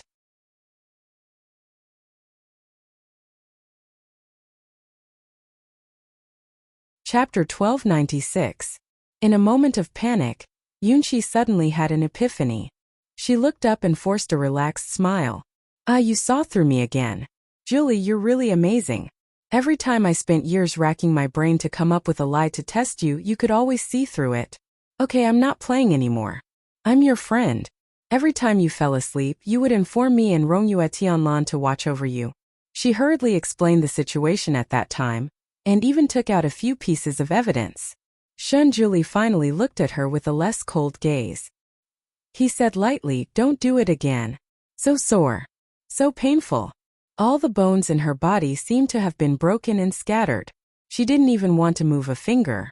Ning Shuama lay on the bed and inadvertently looked out of the window. The sun was already setting in the west. It was evening. Obviously, she had slept for the whole day. She didn't know why, but she remembered what Shunjuli said to her 10 years ago when she misunderstood that Shunjuli had slept with her. "If I really did it with you, do you think you would still be able to get out of bed? Would you still be alive and kicking?" At that time she was indeed alive and kicking. She even had one foot on the chair to increase her aura. Now she finally understood what he meant when he said those words back then. Last night's craziness for her seemed to flash through her mind like a movie. His intense kiss, his dominance, and his irrefutable attitude. Ning Shuama pursed her lips and slowly raised her hand. The brocade quilt slid off her shoulders, revealing the marks on her body. It was a clear indication of how intense the two of them had been last night. Just this one movement caused her arm to ache terribly, and she fell weakly again. "Shunjuli, you're so strong." The Almighty was indeed worthy of being called the Almighty. He was so good at this kind of kung fu that it almost made her fall apart. Ever since she fell in love with Shunjuli, she had imagined this day generously. She had imagined many scenes of her first time sleeping with the Almighty, but this was the only one she didn't think of. She had been raped. She was raped by Shunjuli. Her gaze fell on her wrist, where there was still a faint bruise, which was left behind when he clamped down on her struggling wrist. She moved a little and then cursed under her breath. Her waist felt like it was about to break. Especially that place, it was burning with pain. "Shunjuli, you beast. At that time when this old lady was trying her best to seduce you, you were as immovable as a mountain. So it turns out that you have this type of personality." She glanced around and saw that she was the only one on the big bed. Shunjuli was nowhere to be seen. She gritted her teeth and forced herself to sit up. Only then did she realize that her body had already been treated. Those bruises had all been treated by him with ointment. Now only shallow scars were left. She was wearing a soft nightgown.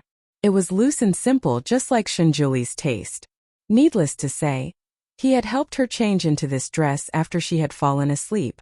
Other than those suspicious marks on her body, she looked extremely fresh, as if she had just taken a shower. Needless to say, he had used the cleansing spell on her. Ning Shuama gave him a small thumbs up in her heart for his good work in dealing with the aftermath. But since he had already dealt with the aftermath, why didn't he help her get rid of the soreness and fatigue?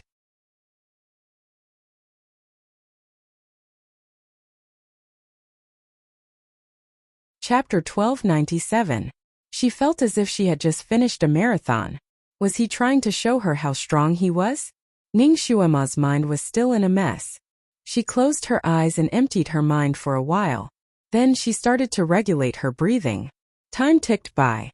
When Ning Shuama opened her eyes again, it was already half an hour later. She had recovered a lot of her strength. She got off the bed and walked around a few times. Other than some parts of her body that were still sore and her legs were a little weak, she had no problem walking normally.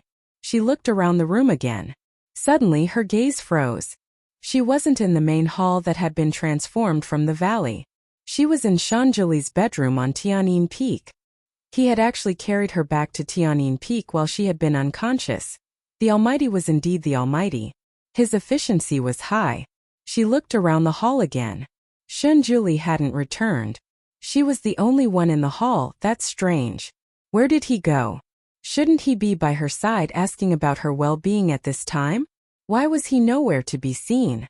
Could he have regretted it after raping her and scared her away? Given Shunjuli's personality, he shouldn't be so irresponsible. So where exactly did he go? Ning Shuama didn't want to make wild guesses. She simply dressed up and walked out, wanting to look for him. Unexpectedly, she didn't find Shunjuli. Instead, she found a newly built two-story building in a bamboo forest. The building was built in the Almighty's style. However, the crystal bells hanging from the four corners of the building were different from the Almighty's usual style. Ning Shuama's heart sank when she saw the building. This building was faintly opposite the side hall that she lived in. It happened to be on both sides of Shunjuli's main hall. The image of Shunjuli and Yunqi holding hands flashed across Ning Shuama's mind. Her hands and feet suddenly turned cold. Was this a place that he had built for Yunqi? Had Yunqi finally moved into the Tianyin Peak? With Shunjuli's character, he would never let outsiders stay.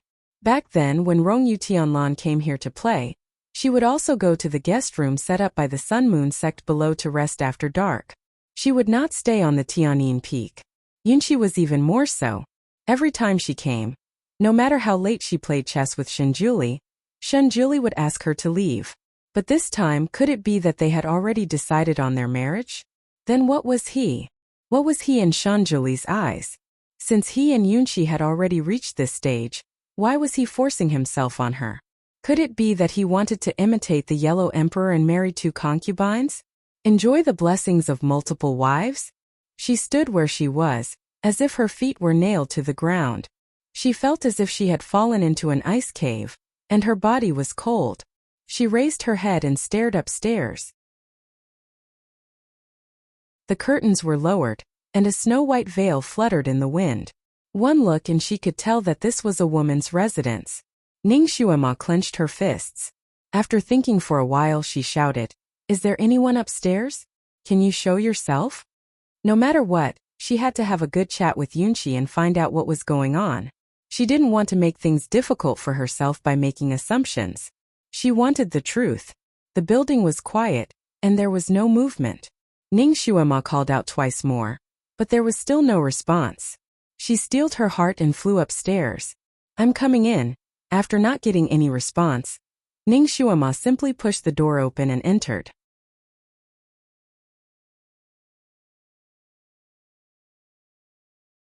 Chapter 1298. As expected, there was no trace of Yunqi in the building. However, there were traces of her everywhere. The interior was elegantly decorated.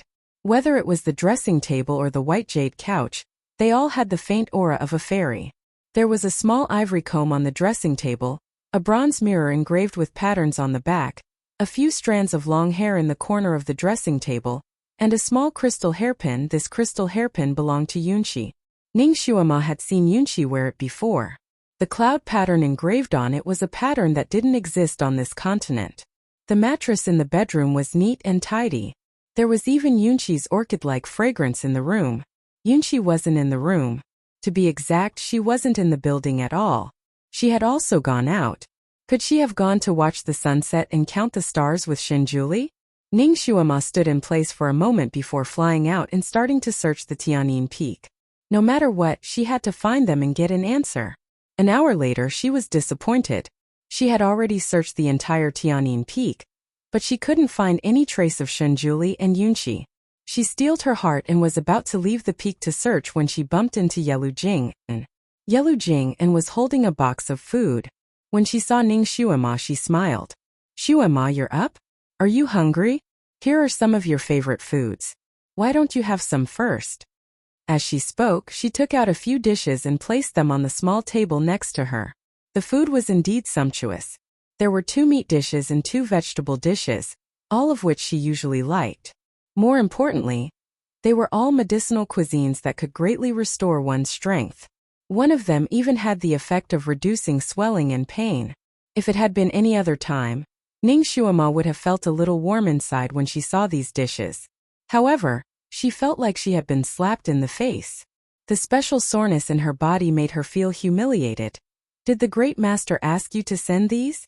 Ning Xuema asked after taking a breath. "Master instructed me to send them to you at this hour." Yelu Jing and didn't hide anything and smiled. "Ning Xuema, what about him?" "Master only instructed us to do this. He didn't tell us his whereabouts. Did he sneak away again?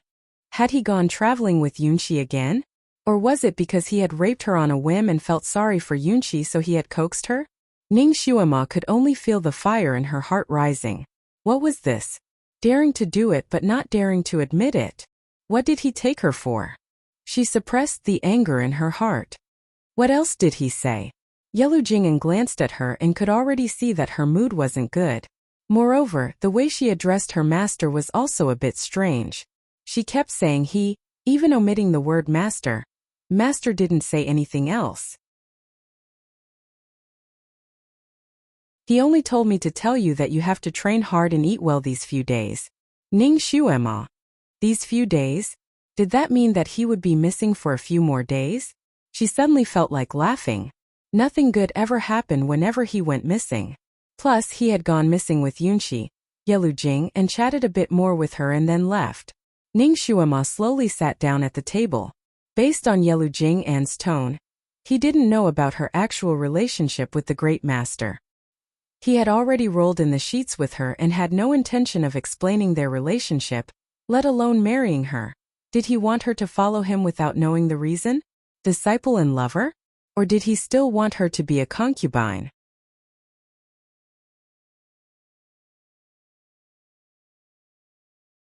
Chapter 1299. Fairy Yunqi as the main wife? Shenjuli, I'm telling you, don't even think about it.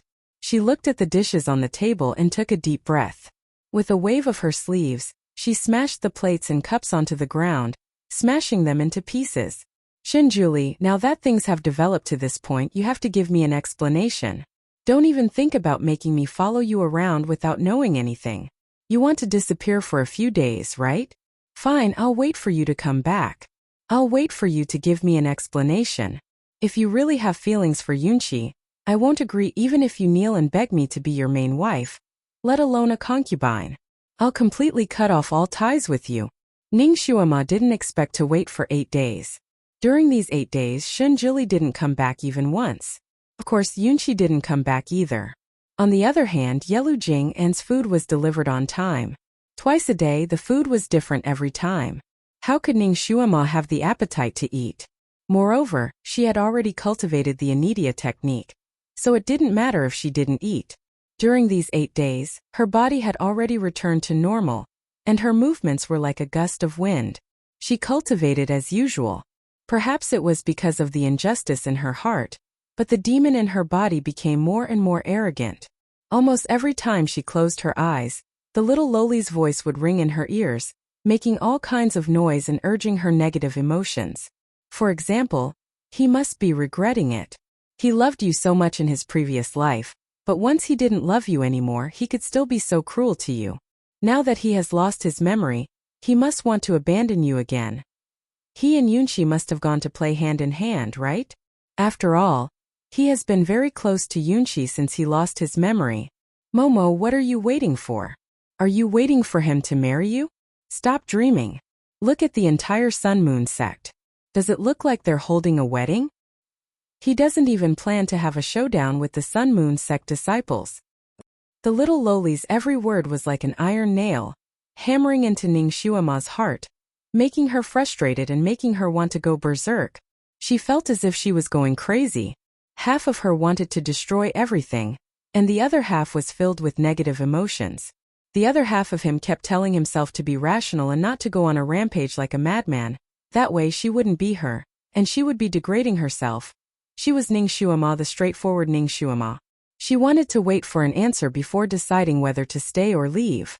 At the very least, even if he had to leave, he had to leave in a carefree manner. He couldn't let anyone see him as a joke. She decided to wait for Shanjuli for another 2 days. If he didn't come back by then, she wouldn't wait any longer. She would leave on her own. He would never appear in front of him again. She loved him, she liked him, but she would not let her love be too humble. She also had her pride. So what if they had rolled in the sheets? She could still happily let go and wander the Jianghu happily, without being tied down by anyone or anything. Love was not everything in this world. Other than love, she actually had many things to do and many things to attract her attention. Love is a bastard. Once the old one is gone, maybe a new one will come. Time slowly passed by in the hourglass. Another 2 days passed. Ning Xuema sat at the top of the white pagoda and looked at the distant sky. She watched as the twilight slowly faded and the sky turned white. Then she watched as the red sun finally jumped out and revealed its red face.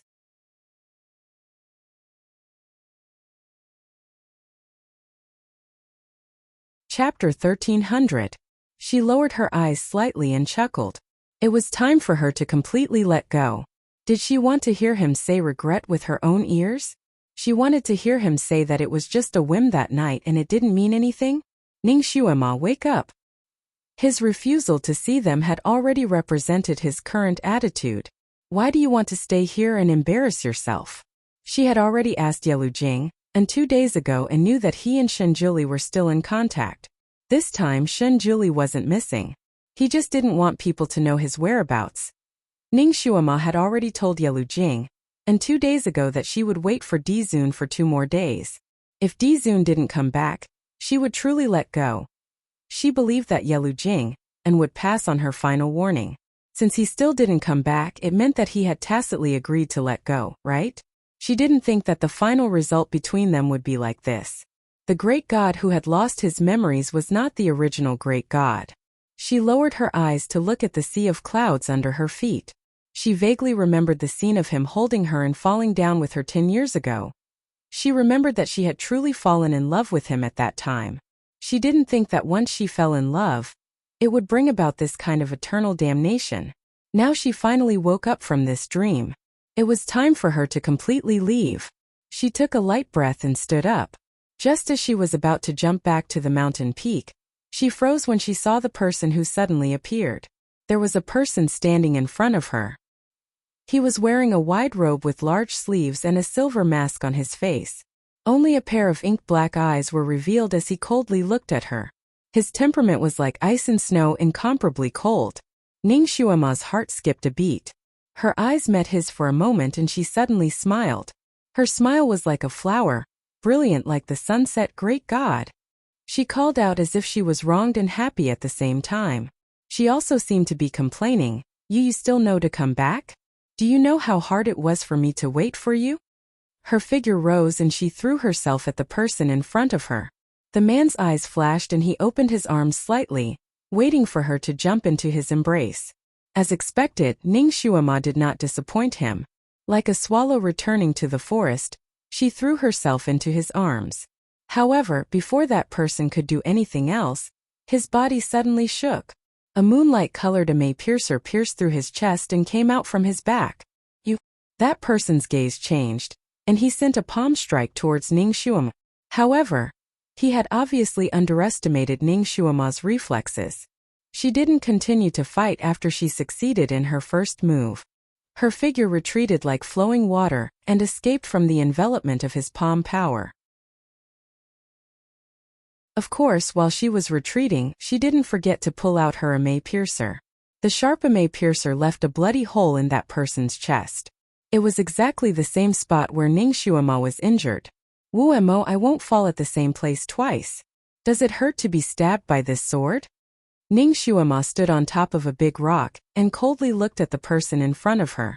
At that time he had schemed against her like this. Now she was giving him a taste of his own medicine. She wanted him to have a taste of his own medicine. She had never been a magnanimous lady. She was particular about people who respected her, and she would respect them tenfold. If someone bullied her, she would return the favor tenfold. She had wanted to take revenge for a long time, but she couldn't find the opportunity. It was rare for this bastard to send himself to her door, so why should she be polite? She had stabbed him in the heart, and it was exceptionally accurate.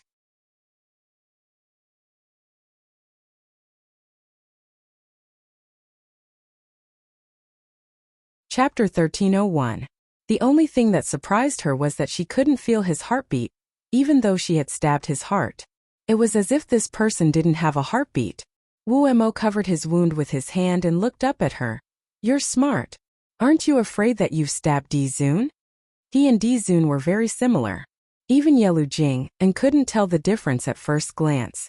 This girl was so far away. How could she tell at a glance? The corner of Ning Shuama's lips hooked up. You are not him. Even if a dog is painted with a tiger skin, it's not a tiger. She didn't say that she could smell people's breath. The reason why she was fooled last time was because she was too emotional and cried, causing her nose to be stuffy. Secondly, she didn't guard against him at all. How could she fall for the same trick this time? When she threw herself into his arms, she sensed his murderous intent and smelled his breath that was different from Shan Julie's. This bastard obviously wanted to assassinate her again. But this time, Ning Shuama made the first move and gained the upper hand. Ning Shuama spoke casually on the surface, but she was secretly paying attention to his injury. The uneasiness in her heart was expanding. She clearly pierced his heart and pulled out her sword in time. How could he only bleed so little? The blood didn't seem to be spurting out, but it seemed to be flowing out slowly. The bright red blood only wet a small area on his chest, as if he had only been cut a little. Wu Mo's eyes were cold. He slowly let go of his hand. Ning Shuama, do you really think you can kill me? Ning Shuama looked at his wound and narrowed her eyes slightly. His wound was healing at a speed visible to the naked eye. There wasn't much blood, only a small area the size of a fist wet his clothes.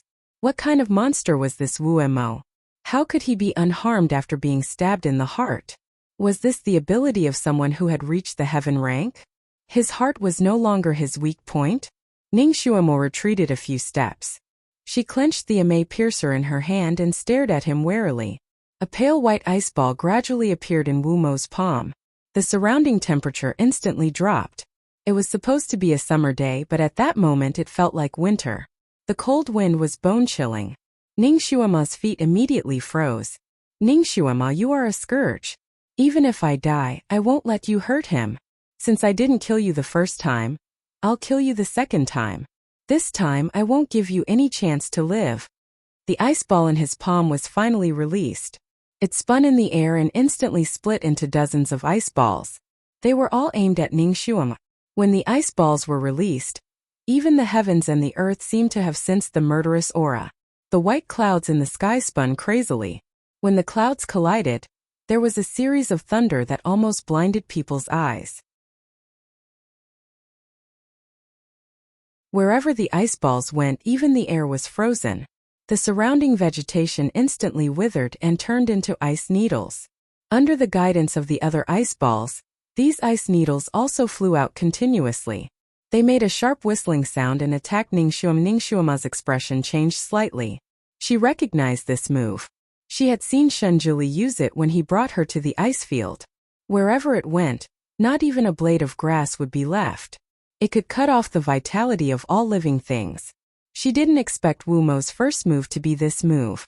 If she was hit by one of his ice balls or ice needles, she would immediately turn into a lump of ice and then explode with a bang. She wouldn't even have a piece of flesh left.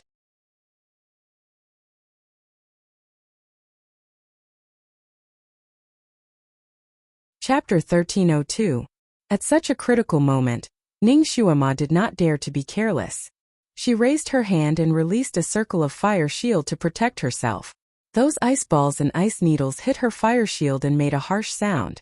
Then they turned into snow mist and dissipated. The vibration only made Ningxuama's arms slightly numb, but it did not cause any real harm to her. Ningxuama was secretly relieved. Although Wu Mo's kung fu was very similar to Di Zun's, the power was still much weaker. Furthermore, she was no longer the same Ningxuama from 10 years ago, who could be trampled upon by others. Currently, her martial arts had already reached Earthrealm level 8. The power she could display could reach Earthrealm level 9.5. In the Tianxi continent, it was already rare for her to meet an opponent. Therefore, she could fight against Wu Mo. The two of them fought again. All kinds of moves emerged one after another. Wu Mo's moves were very similar to Shunjuli's. Ningxuama had seen almost all of his moves before. After fighting with him for dozens of moves, she had a basic understanding of his martial arts and was able to counter his moves. After the real fight, Ningxuama found that Wu Mo's moves were more conventional. It was more like a pre-programmed robot. Although it was very powerful, it was not very flexible. Ningxuama had always been witty in fighting. She relied on her outstanding reaction and improvisation. She could adjust the moves at any time to achieve the best effect. She knew that Wu Mo was very familiar with the Sun Moon Sex Kung Fu. So, she simply mixed in the Kung Fu that she had learned before. In Wu Mo's view, every move of hers was specious. However, it was very accurate. Whether it was the moves or the angle, they were very tricky. It was impossible for him to guard against them. It was obvious that Wu Mo really wanted to kill her. The two of them fought, causing sand and rocks to fly everywhere. Every time their weapons collided, it was like a series of thunder. The movement was very loud. After such a big fight and for such a long time, no one came from Tianin Peak. No one was willing to come up and take a look. It was obvious that Wu Mo had set up a wizardry barrier around her before he attacked her, so that no sound could be heard. Wu Mo had already cultivated to heaven rank level 2. Since the birth of his memories, this was the first time he met such a troublesome opponent like Ningxuama. He had always appeared as an emperor, and there were very few people in this world who dared to fight against an emperor. Therefore, he only occasionally made a move to establish his might. Often, his first move would be able to shock everyone to the spot, making them even more obedient than little chicks. There was almost no chance for him to make a move, and even less of a chance for him to truly fight with someone. Although he was much older than Ningxuama, when it came to actual combat experience, he was still inexperienced compared to Ningxuama. If it wasn't for the fact that his level was much higher than Ningxuama's, perhaps he would have been defeated after exchanging a few blows. It was obvious that he had underestimated her this time. And the result of underestimating him was only one word: death. Ningxuama, you want to kill me? Wu Mo said in the midst of the battle. Nonsense. Ningxuama replied him straightforwardly. In the current situation, either he died or she died. She didn't have a second choice at all. If you kill me, you will definitely regret it. Wu Mo's voice was as calm as flowing water, but the words he said were full of weight. Ningxuama pursed her lips and smiled. I never do things that I regret. However, her heart slightly sank. Wu Mo was the substitute of the great god. His relationship with the great god was not ordinary.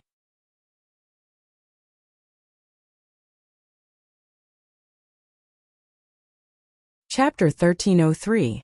Wu Mo was the substitute of the great god. His relationship with the great god was not ordinary. If she killed Wu Mo, Shanjili would be very angry.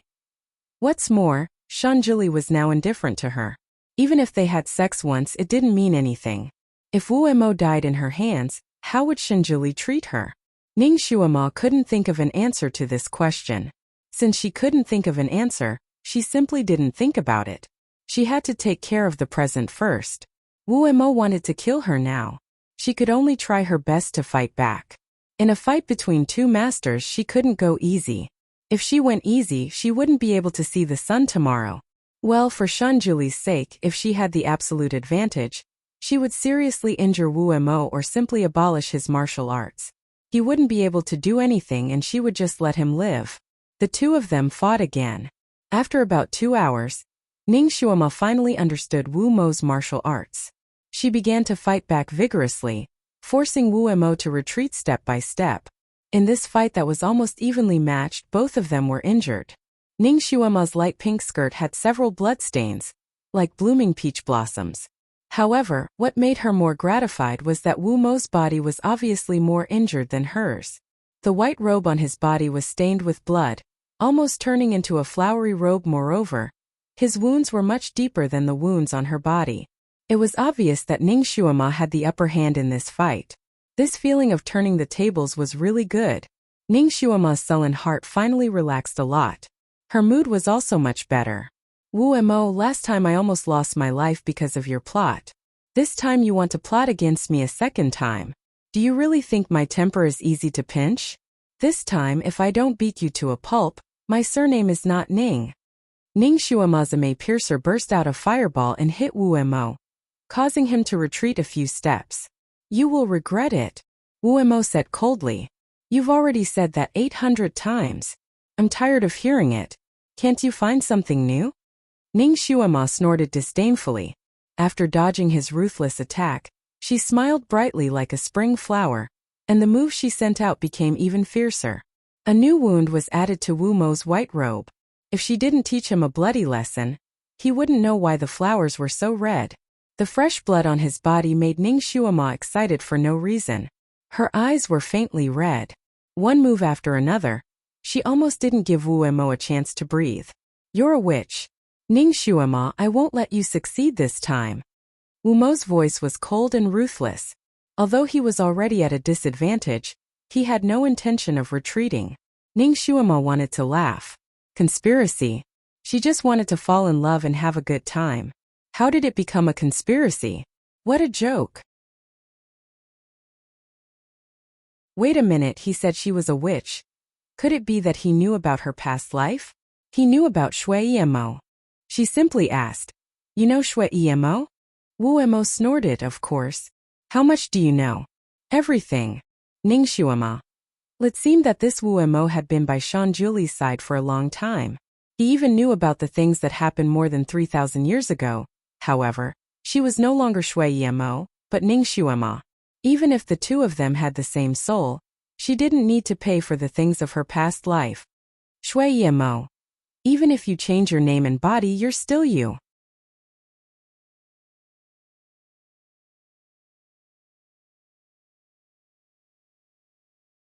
Chapter 1304. Shui Mo. Even if you change your name and body, you're still you. An unscrupulous and ungrateful witch. Isn't it enough that you tricked him once? Do you want to trick him again? I won't let you succeed again. Wu Mo's calm eyes flashed with killing intent. As long as I'm here, I won't let you succeed again. What a dignified reason. Ning Shuama laughed and deliberately angered him. Won't succeed again? Do you think you can stop us? To tell you the truth, he and I have already achieved something good. So what if I set him up again? You can't do anything about it. Damn it, I'm going to anger you to death. You're really scheming. Ning Shuama, he's so good to you. Haha, we're like Zhou beating Huang Gai. One is willing to hit and the other is willing to be hit. What can you do? Ning Shuama laughed complacently. Last time you took his heart's blood. Why are you doing it this time? This time it's to take his life. Ning Shuama continued to anger him. She always had the ability to anger people to death. At this moment, she was also angered by Wu Mo. In order to achieve the best effect of angering him, she spoke without thinking. It's a pity that you won't be able to see it this time. You can't stop him from loving me.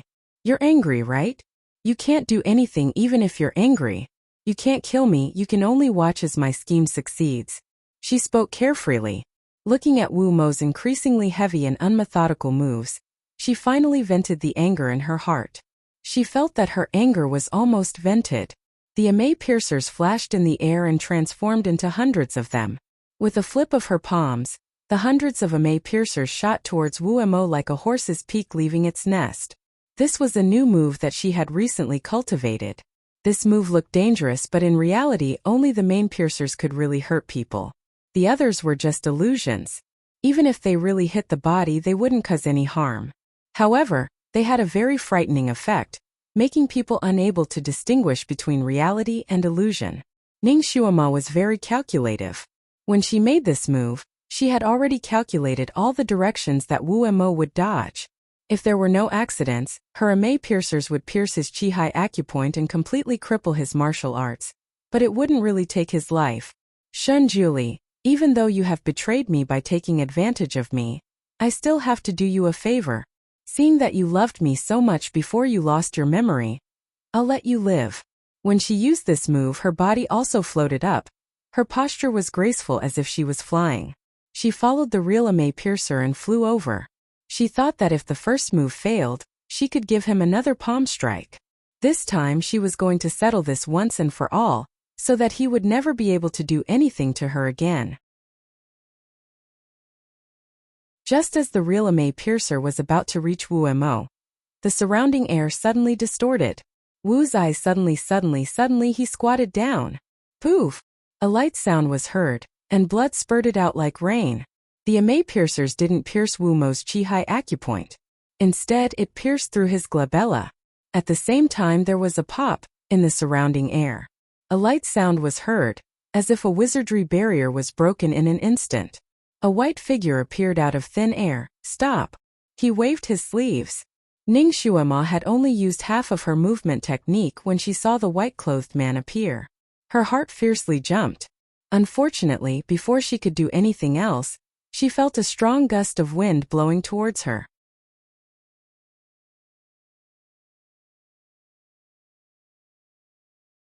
Chapter 1305. Her body was involuntarily swept up by the hurricane and flew out. Pung! Her body directly smashed into a huge rock. Although her skill was superior, she was still made of flesh and blood. The hurricane's strength was too great and she almost fainted from the impact. She slid to the ground and saw stars, making her unable to see the person in front of her clearly. Although her eyes couldn't see clearly, her heart was very clear. Great God, he finally came. She waited bitterly for him for 10 days, waiting for him to give her an explanation. She didn't expect that she would receive such an explanation. As soon as he appeared, he sent out a thunderous palm and almost slapped her into a picture. The blood in her chest crazily rolled over and over. The smell of blood wanted to rush up to her throat several times, but she swallowed it back down. She tried her best to open her eyes. After the dizziness passed, she finally saw everything in front of her. Her heart suddenly sank. On the opposite side, Wu Mo fell to the ground with a sword between his eyebrows. The mask on his face finally broke, revealing his celestial face. His face was as pale as a crystal. Compared to the blood on his forehead, his whole body was as fragile as glass. Shun Julie held his pulse with one hand. Wu Mo. He poured his psychokinesis into his body, trying to save his life. Dizun, don't fall into her trap again. Wu Mo's pale lips slightly opened. His usually emotionless eyes flashed with relief. You still don't believe me. Now I can only return it to you. I'm dead, your memory will recover, and you will understand how she betrayed you in the past. His body emitted a circle of white light.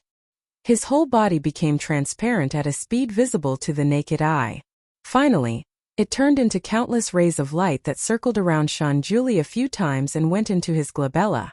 Ning Xuema looked at all this with wide eyes.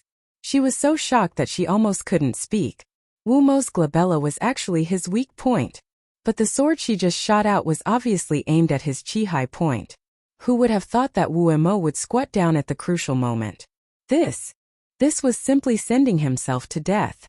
She looked on helplessly as Wu Mo disappeared from the ground and turned into a ray of light that went into Shanjuli's body. She didn't know how to react. What exactly was Wu Mo? How could such a strange situation occur after his death?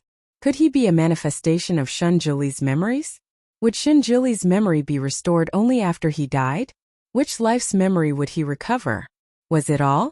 And with Shui Mo? In the midst of her extreme shock, a strong uneasiness arose within her, as if some great calamity were about to befall her. She sat there, blood trickling out from the corner of her mouth. She watched Shanjuli's body flicker with light, and his aura became colder and colder. The past flooded into his mind like a tide. The blood-stained little fox, the young lady seeking medical treatment, the charming seduction, the traveling hand in hand, the seemingly joking wedding ceremony, the wedding night, and the final stab of her sword. Everything felt like it had happened yesterday, causing his face to turn pale. When he was in the bridal chamber with Ning Xuema, he already had some incomplete memories of his previous life in his mind. However, because it was incomplete, he couldn't connect them together at the moment. But now he remembered everything. He also finally understood Wu Mo's origin. He always thought that Wu Mo was his twin brother in his previous life, so he was willing to stay by his side as a shadow, as a substitute.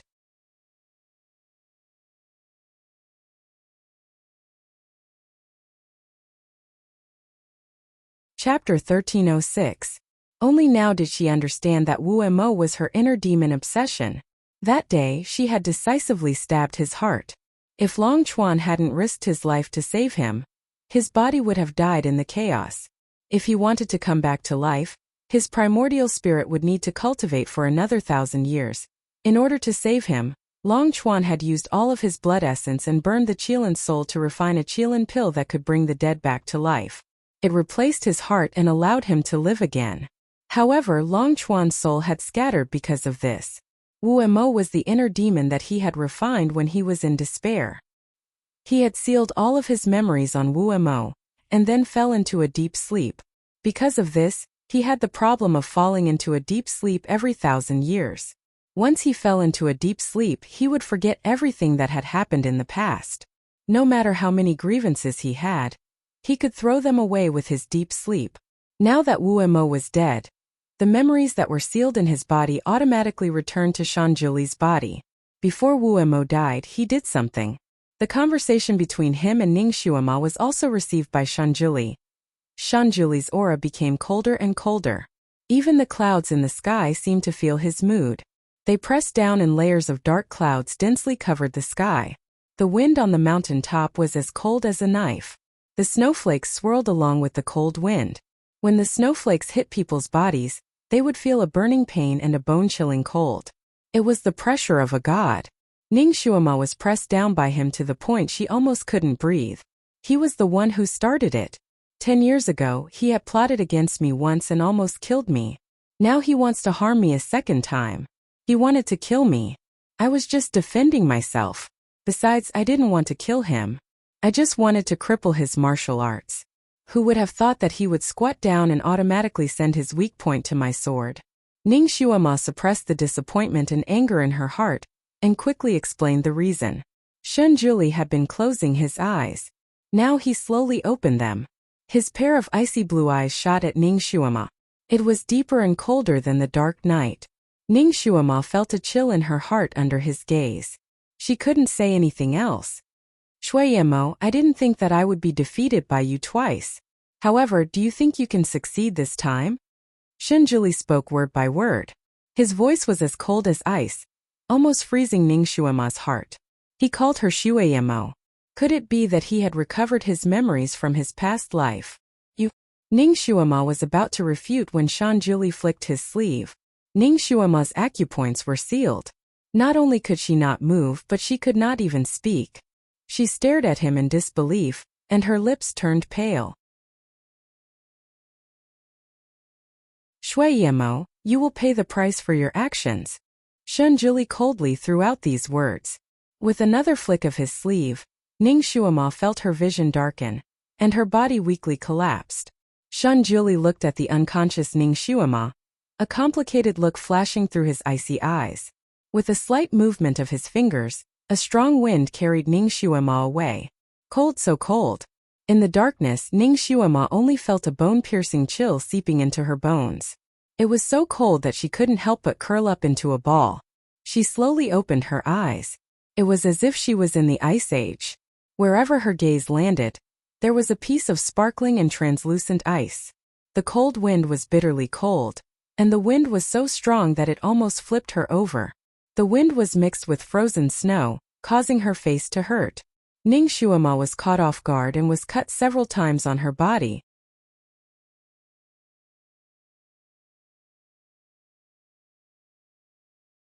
Chapter 1307. Blood slowly flowed out and then turned into bright red ice. Ning Xuema subconsciously wanted to use the fire psychokinesis in her body to warm herself up, but she found that her psychokinesis was circulating very slowly, as if it was sealed. This little bit of psychokinesis was only enough to warm her hands and feet. Previously, when she fought with Wu Mo, she suffered a lot of injuries. Shan Juli's thunder-like palm directly shook her to the point of vomiting blood. Now, her psychokinesis was sealed and she was thrown into this extremely cold place. It was summer and she was wearing a light pink gauze dress. Now, when the wind blew, it was bone-chilling. If she hadn't cultivated to Earth rank level 8, she was afraid that she would be frozen into an ice sculpture in less than a quarter of an hour. Even now, her limbs were frozen stiff and in pain. She couldn't sit here, otherwise her limbs would be frozen to the point of being crippled. She had to get up and move around. Ning Xuema clenched her teeth and stood up, but her legs suddenly became sore and numb. She fell to the ground and her elbow was scratched again. She sat on the ice and her heart was cold. Was Shun Juli planning to freeze her to death? Just because she killed Wu Mo, Shun Juli wanted her to be buried with him. Ning Xuema's chest was filled with anger, but her heart was gradually becoming cold, as if she had fallen into an ice hell. She really didn't expect that after he raped her, he would give her such an answer. His palm made her vomit blood, and then he simply exiled her to such a broken place. Wu Mo was seeking his own death, but what did it have to do with her? Even if she really killed him, it was a reasonable revenge. 10 years ago, Wu Mo didn't leave her with a way to live at all. She placed her fingers on her chest. Although the wound there had already healed and did not leave any scars under her treatment, it was still a place where she had been injured before. The excessive cold had caused her to feel pain there first, and it was very painful. When her life was hanging by a thread and she was being chased by Wu Mo, where was Shun Juli? Where was he? When she was dealing with Shui Ilan in the Demon Palace, where was he? Why should she be treated like this? And from the looks of it, his memories of Shui Mo had also recovered. But hadn't he already taken his revenge in his previous life? His vengeance was so ruthless that it wasn't inferior to Shui Mo's heart-piercing sword. After recovering Shui Mo's memories, she didn't want to bicker about it anymore, because she felt that the previous life was the previous life. In this life, she couldn't be tied down by the grudges of the previous life. She loved him wholeheartedly, and waited bitterly for him for 10 years. What about him? What right did he have to be so calculative? He belonged to Cao Cao. Only he was allowed to betray the world, but others were not allowed to betray him. Why? Why should she be treated like this? No, she had to get out. She wanted to ask him clearly. She didn't want to suffer from this vexation. Ning Xuema stood up shakily and walked a few steps forward, but she was bounced back. She was stunned for a moment and raised her hand. As expected, she touched the barrier. She did not give up and walked in all 4 directions, only to find that she would be bounced back. The wizardry barrier in this place was like a 4-sided wall, trapping her in the middle. There was no way for her to escape. Could this be the purgatory of ice? Shun Juli threw her into the purgatory of ice to fend for herself? Was it also to avenge Wu Mo? After all, Wu Mo's punishment was to be locked in the purgatory of ice for a year. And now Shun Juli wanted her to have a taste of this? Was it to seek justice for Wu Mo? Ha ha ha, justice. To hell with justice.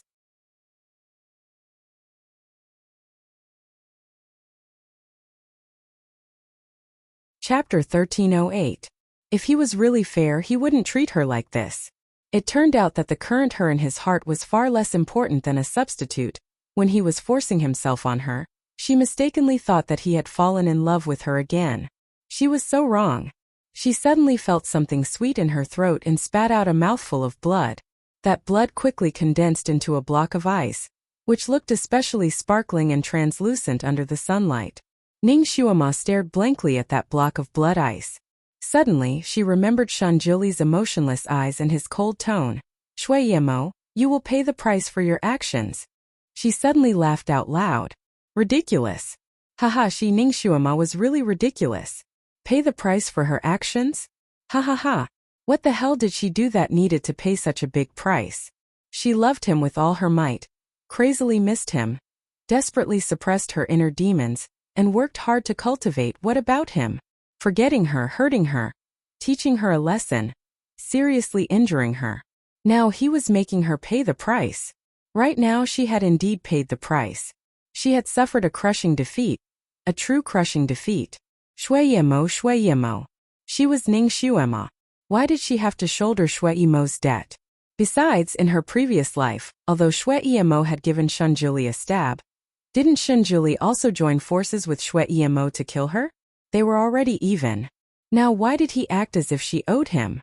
Countless chaotic thoughts rolled around in her mind, clamoring. Ning Xuema laughed out loud and spat out a mouthful of blood, which sprayed onto the ground. Tianyin Peak, Main Hall.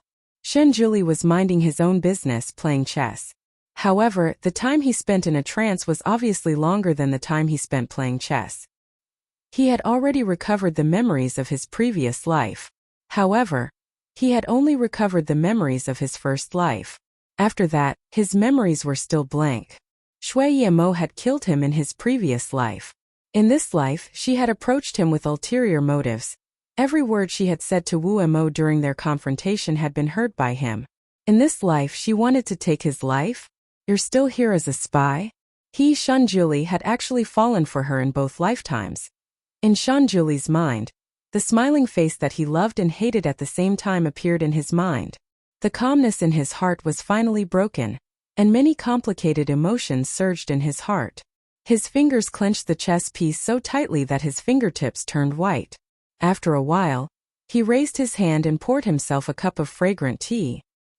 He took a light sip and frowned slightly. The tea was hot, but he had forgotten to cool it down. The tip of his tongue was burning, and his heart was burning with annoyance. How would she react when he sealed her psychokinesis and threw her into the ice purgatory? Yelu Jing and said she hadn't eaten anything these past few days. Every day, other than being absent-minded, she was still absent-minded. When he heard about it, his heart clenched. Only then did he return. However, he didn't expect to see her arrogantly killing Wu Mo the moment he returned. Who gave her the guts? Was she really relying on his feelings for her to do whatever she wanted in the Sun Moon sect? Bang! One of the chess pieces in Shanjuli's hand shattered, turning into powder and falling to the ground. He lowered his eyes and sat for a while. Light gathered in his hand, and a water ball slowly formed. With a flick of his sleeve, the water ball flew into the air and turned into a mirror. Shanjuli waved his hand, and the mirror gradually distorted into a whirlpool. After that, it became clear again. In the mirror was a silvery white world. Thus he saw Ning Xuema.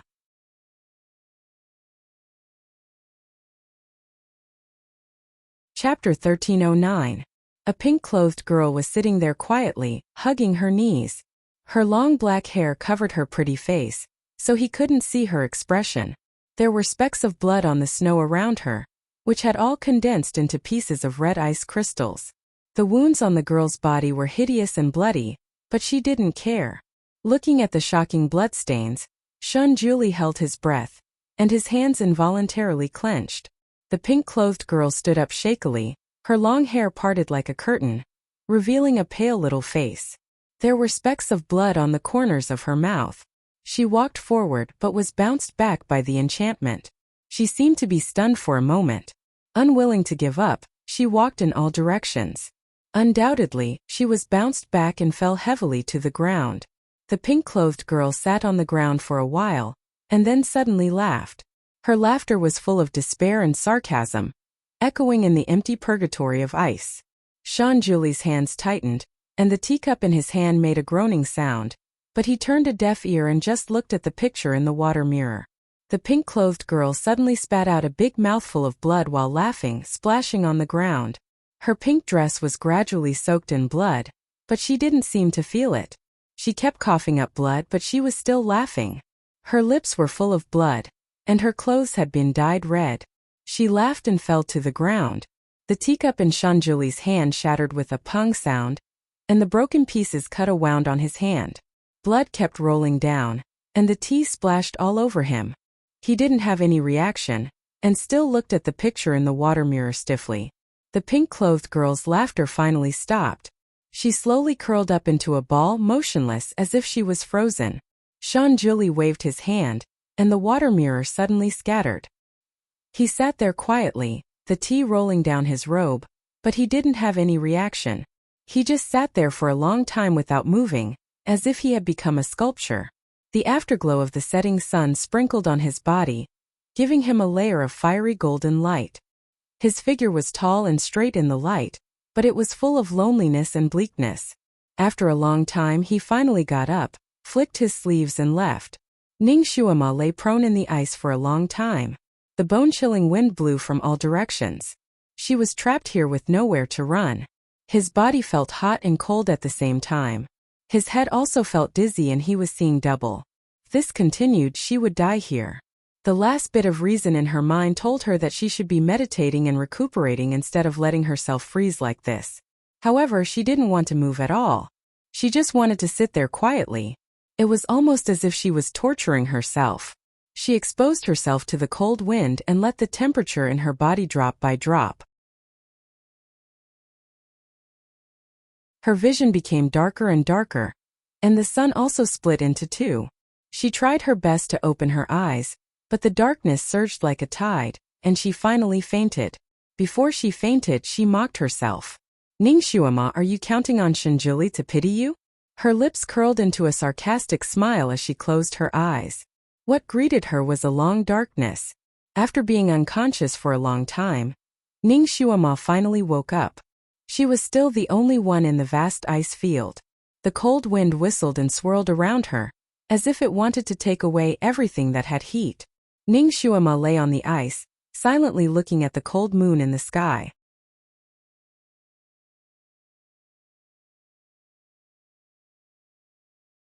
Chapter 13:10. Her clothes fluttered in the cold wind, and she could no longer feel any heat from her body. The cold air from the ice entered her body and her hands and feet were numb from the cold. But she just laid there motionless. The cold moon was covered in frost and the cold moonlight flowed over her body. The ice purgatory was even colder in the dark night, almost freezing people from the inside out. Under the moonlight, her face was as white as snow and the blood on her clothes had frozen into ice crystals. They were hard and emitted a hazy light under the moonlight. There was no trace of blood on her cherry blossom-like lips, and her eyes that were always as bright as stars were dark without a trace of light. It was as if even the most dazzling light was swallowed by the darkness and couldn't enter her eyes. She quietly laid there for the entire night. She had never thought that she would have a time like this. Lying alone on the ice field, watching the morning sun tear through the darkness and slowly rise through the cracks. A ray of sunlight fell on her body and onto her pale face. Her body was gradually covered in a layer of golden light. Her entire body was dazzling on the ice like a shining angel. But in her eyes there was a coldness that couldn't be compared to last night's cold moon. The sunlight became stronger and stronger, but Ning Shuama couldn't feel a trace of warmth. The cold air had already entered her body like she was terminally ill. Now that the sunlight had arrived late, it didn't have the slightest effect. Ning Shuama looked at the clouds in the sky for a long time before finally closing her eyes. Ever since she transmigrated, she had always strived to survive. No matter how difficult it was, she had never felt despair. But now her heart was filled with despair. Pung! Another teacup broke. Yelu Jing, and didn't know how many times he had cleaned up the broken teacups these past few days. He looked at the ancestor's increasingly gloomy expression, and an ominous feeling flashed through his heart. But there were some things he didn't dare to ask and couldn't ask.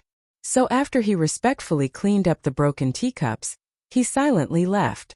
Shunjuli's expression became worse and colder. At the same time, the anger in his heart became stronger and stronger. When he sealed her spiritual force, he didn't use too much force. As long as she put in a bit of effort, she could break it open and meditate to resist the cold. But she didn't do anything and just laid there on the ice. What was she doing? Was he seeking death? Looking at her body buried in the snow, his heart couldn't help but clench into a ball. When Ning Shuama woke up again, it was night again.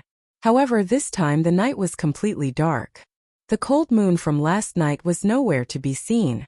She had given up on herself for 2 days, and her body was almost stiff. Ning Shuama's heart finally calmed down. There were no more waves in her heart. She only felt tired, extremely tired. It didn't seem like a bad idea to just rest here forever. For the past 2 days, she had been lying motionless on the ground. The snow had almost buried her, leaving only her pale and bloodless face exposed.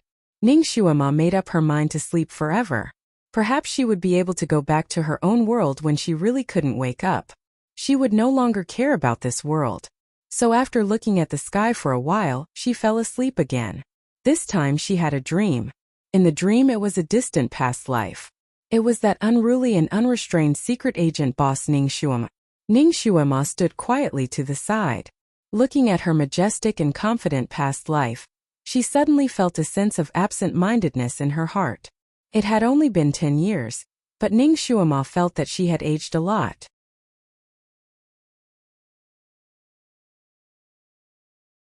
Chapter 13:11. Looking at herself at that time, she only felt that she was young and frivolous. How did she end up like this? Why did she become like this? Even Ning Shuama was disgusted with herself. Perhaps everyone in the world had to face a tribulation. If they passed, they would live. If they didn't, they would die. Shunjuli was the biggest tribulation in her life. If she could get through this, she wanted to fly far away. From then on, she would be far away from him, to the ends of the earth, and they would never cross paths again. If she couldn't pass it, she would be buried under the snow. From then on, she would have nothing to do with this world and would sleep forever. On the 3rd day, Ning Shuama finally sat up and meditated quietly. She thought that she must break through this ice purgatory and sever her relationship with Shunjuli. Then she would leave and never come back. The psychokinesis that had been stagnant for 3 days began to circulate and break through the frozen blood vessels. This process was like thousands of ants gnawing at her heart. It was very painful. Ning Shuama bit her lower lip hard to prevent herself from making a sound. She was already pitiful enough. If she cried out, wouldn't she be even more pitiful? She, Ning Shuama, did not need to be pitied. The more painful it was, the more she accelerated her psychokinesis to make herself feel more pain. Ning Shuama fell into a masochistic pleasure. She was in so much pain that she almost fainted. However, she tried to stay awake. There was only one thought in her mind. Ning Shuama, this is the price you have to pay for falling in love with Shunjuli. The price you have to pay for falling in love with a god. The more painful it was, the more awake she was. Cold sweat broke out all over her body. Her clothes were soon soaked. When the cold wind blew, her clothes froze again. They stuck tightly to her skin and almost froze her whole body. She circulated her energy for a day and a night and finally unblocked all the frozen blood vessels. Her psychokinesis was active again. However, she was in too much pain. As soon as she stopped circulating her energy, all the pain came up. She was in so much pain that she rolled on the ground. Cold sweat kept flowing down. Her vision was blurry and dark. Her muscles were twitching unconsciously. Finally, she fainted from the pain. Shunjuli looked at the unconscious pink-dressed girl in the mirror, and his hand slowly tightened. She had been unconscious for a day and a night. Even when she was unconscious, her muscles would often twitch unconsciously. Then she would tighten into a ball, like a baby in its mother's womb, tightly protecting herself and isolating herself from the outside world. The pain of forcefully opening one's blood vessels was not something that an ordinary person could endure. However, not only did she endure it, she did not even make a sound. Even though she was rolling on the ground in pain, she didn't make a sound.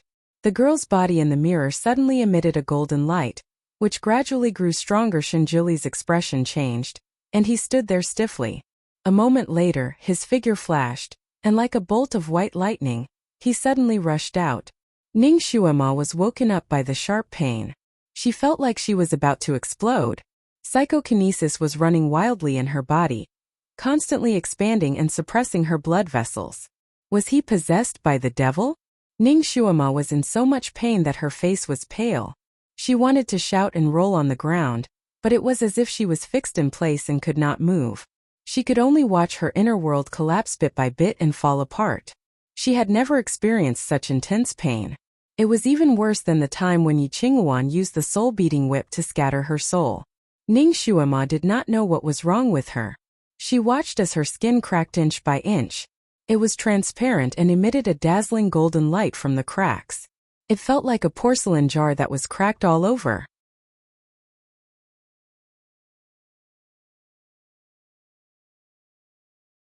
Chapter 13:12. She felt like she was a porcelain jar that was cracked all over. The countless cracks on her body shot out rays of golden light, and the golden light was gradually expanding. The psychokinesis ran amok in her body. Her blood vessels were broken into pieces by the psychokinesis, and her internal organs were also cracking. The psychokinesis ran amok in her body. Her heart and lungs were like a hornet's nest, and there were holes everywhere.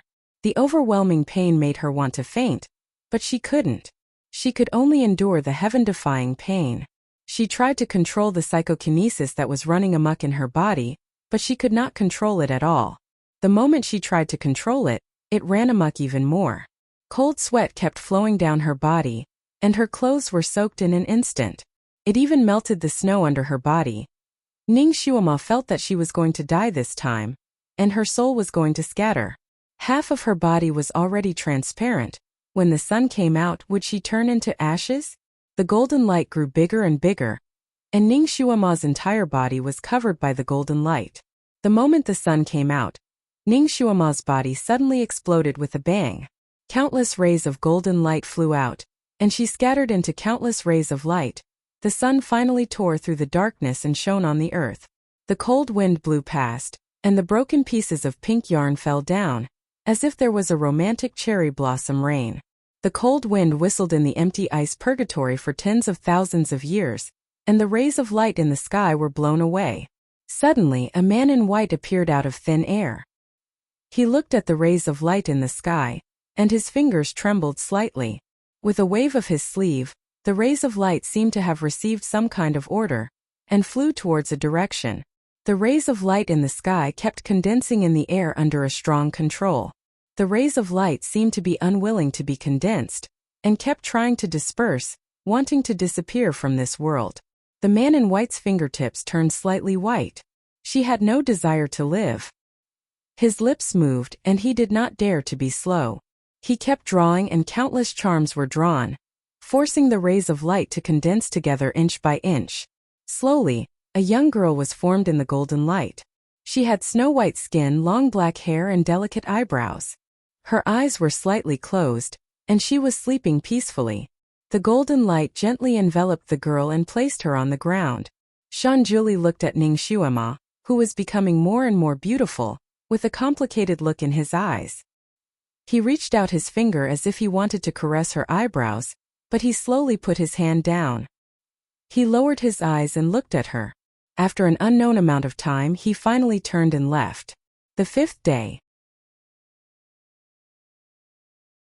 When Ning Shuima woke up, she felt that the psychokinesis in her body had stabilized and was flowing vigorously. If her psychokinesis was compared to the vast Yangtze River in the past, it was now a vast ocean.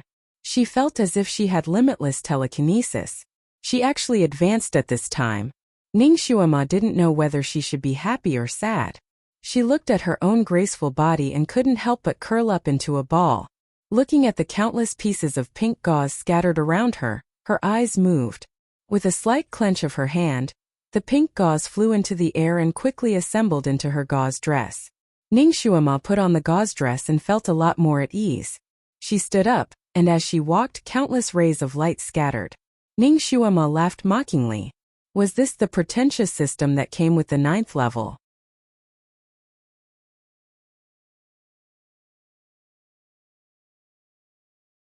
Chapter 13:13. However, no matter how beautiful she was trapped here and no one could appreciate her beauty. Ning Xuema silently recited a spell, and the flowing lights finally disappeared. She slowly walked to the side of the barrier. After thinking carefully, she drew a talisman in the air and slapped it on the barrier. The barrier only shook a little, but it didn't move. She tried several methods in succession, from sunrise to sunset, and from sunset to sunrise. She used all the methods she knew. The barrier was firmly erected there, imprisoning her freedom and her heart. Even though she was already at Earth rank level 9, she would still be trapped here until she died. The most frightening thing was that she had a lifespan of thousands of years. This meant that if Shun Juli was ruthless, she might be imprisoned here for thousands of years. She had tried every means to escape from Shuilan and return to his side. So this was the result. Shuilan had put her under house arrest, and Shun Juli had simply locked her in an icehouse to fend for herself. Perhaps when he thought of her again, she would already be a pile of bones here. Shinjuli, you're really ruthless. Shinjuli, I regret knowing you. How could you treat me like this? I waited bitterly for you for 10 years, and this is your reward? If she continued to be so quiet, was he planning to lock her up until the end of time? She suddenly slapped her palm on the barrier. Shinjuli, let me out. I'll let go and let you and Yunshi be together. Let me out. There was only the biting cold wind around her, and no one answered her. Shinjuli, let me go. From now on we'll be far apart. I swear I'll never appear in front of you again. Let me go. She shouted again and again until her voice was hoarse. She slapped the barrier again and again, and the skin on her tender hands was broken and dripping with blood. Shinjuli sat at the top of the white pagoda on the Tianyin Peak. The clouds in front of him spread out like a mirror, and Ning Xuema's figure was reflected in the mirror. He looked at her shouting those words, and his fingers clenched again. The mountains are high and the rivers are far away, and we will never meet again? She had spent so much effort to come to his side, but she had to give up before she achieved her goal? Let him and Yunshi be together? There was nothing between him and Yunshi. At most they were just good friends. Was there a need for her to help him? His gaze paused on her bleeding palm and he suddenly exhaled. With a wave of his sleeve, the cloud mirror disappeared and returned to the white clouds. He lowered his eyes and meditated again, but his heart was still uneasy. After venting for a while, Ning Xuema finally gave up. The corners of his lips curled up in a mocking smile. Perhaps he already wished that he was dead. Naturally, he wouldn't let her go even now. She still couldn't give up on that ridiculous and foolish thought that he would be soft-hearted towards her. Ning Xuema, he was no longer the great god who treated her so well. He was a high and mighty god. She was probably just a pet in his eyes. When he was happy, he would stroke her fur and tease her. When he was unhappy, he would simply throw her out to fend for herself. The various thoughts in her mind were too tangled, so she simply stopped thinking about them. When she was in danger, she had a great god to rely on. When this great god brought her the greatest calamity, who else could she rely on? She could only rely on herself. She finally sat down to cultivate. If she broke through a few more levels, perhaps she would be able to break this barrier.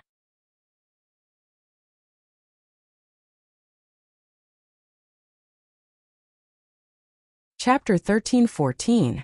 Her psyche power began to circulate, and her body became warmer and warmer. There was a faint golden enchantment around her, which blocked a lot of wind and snow for her.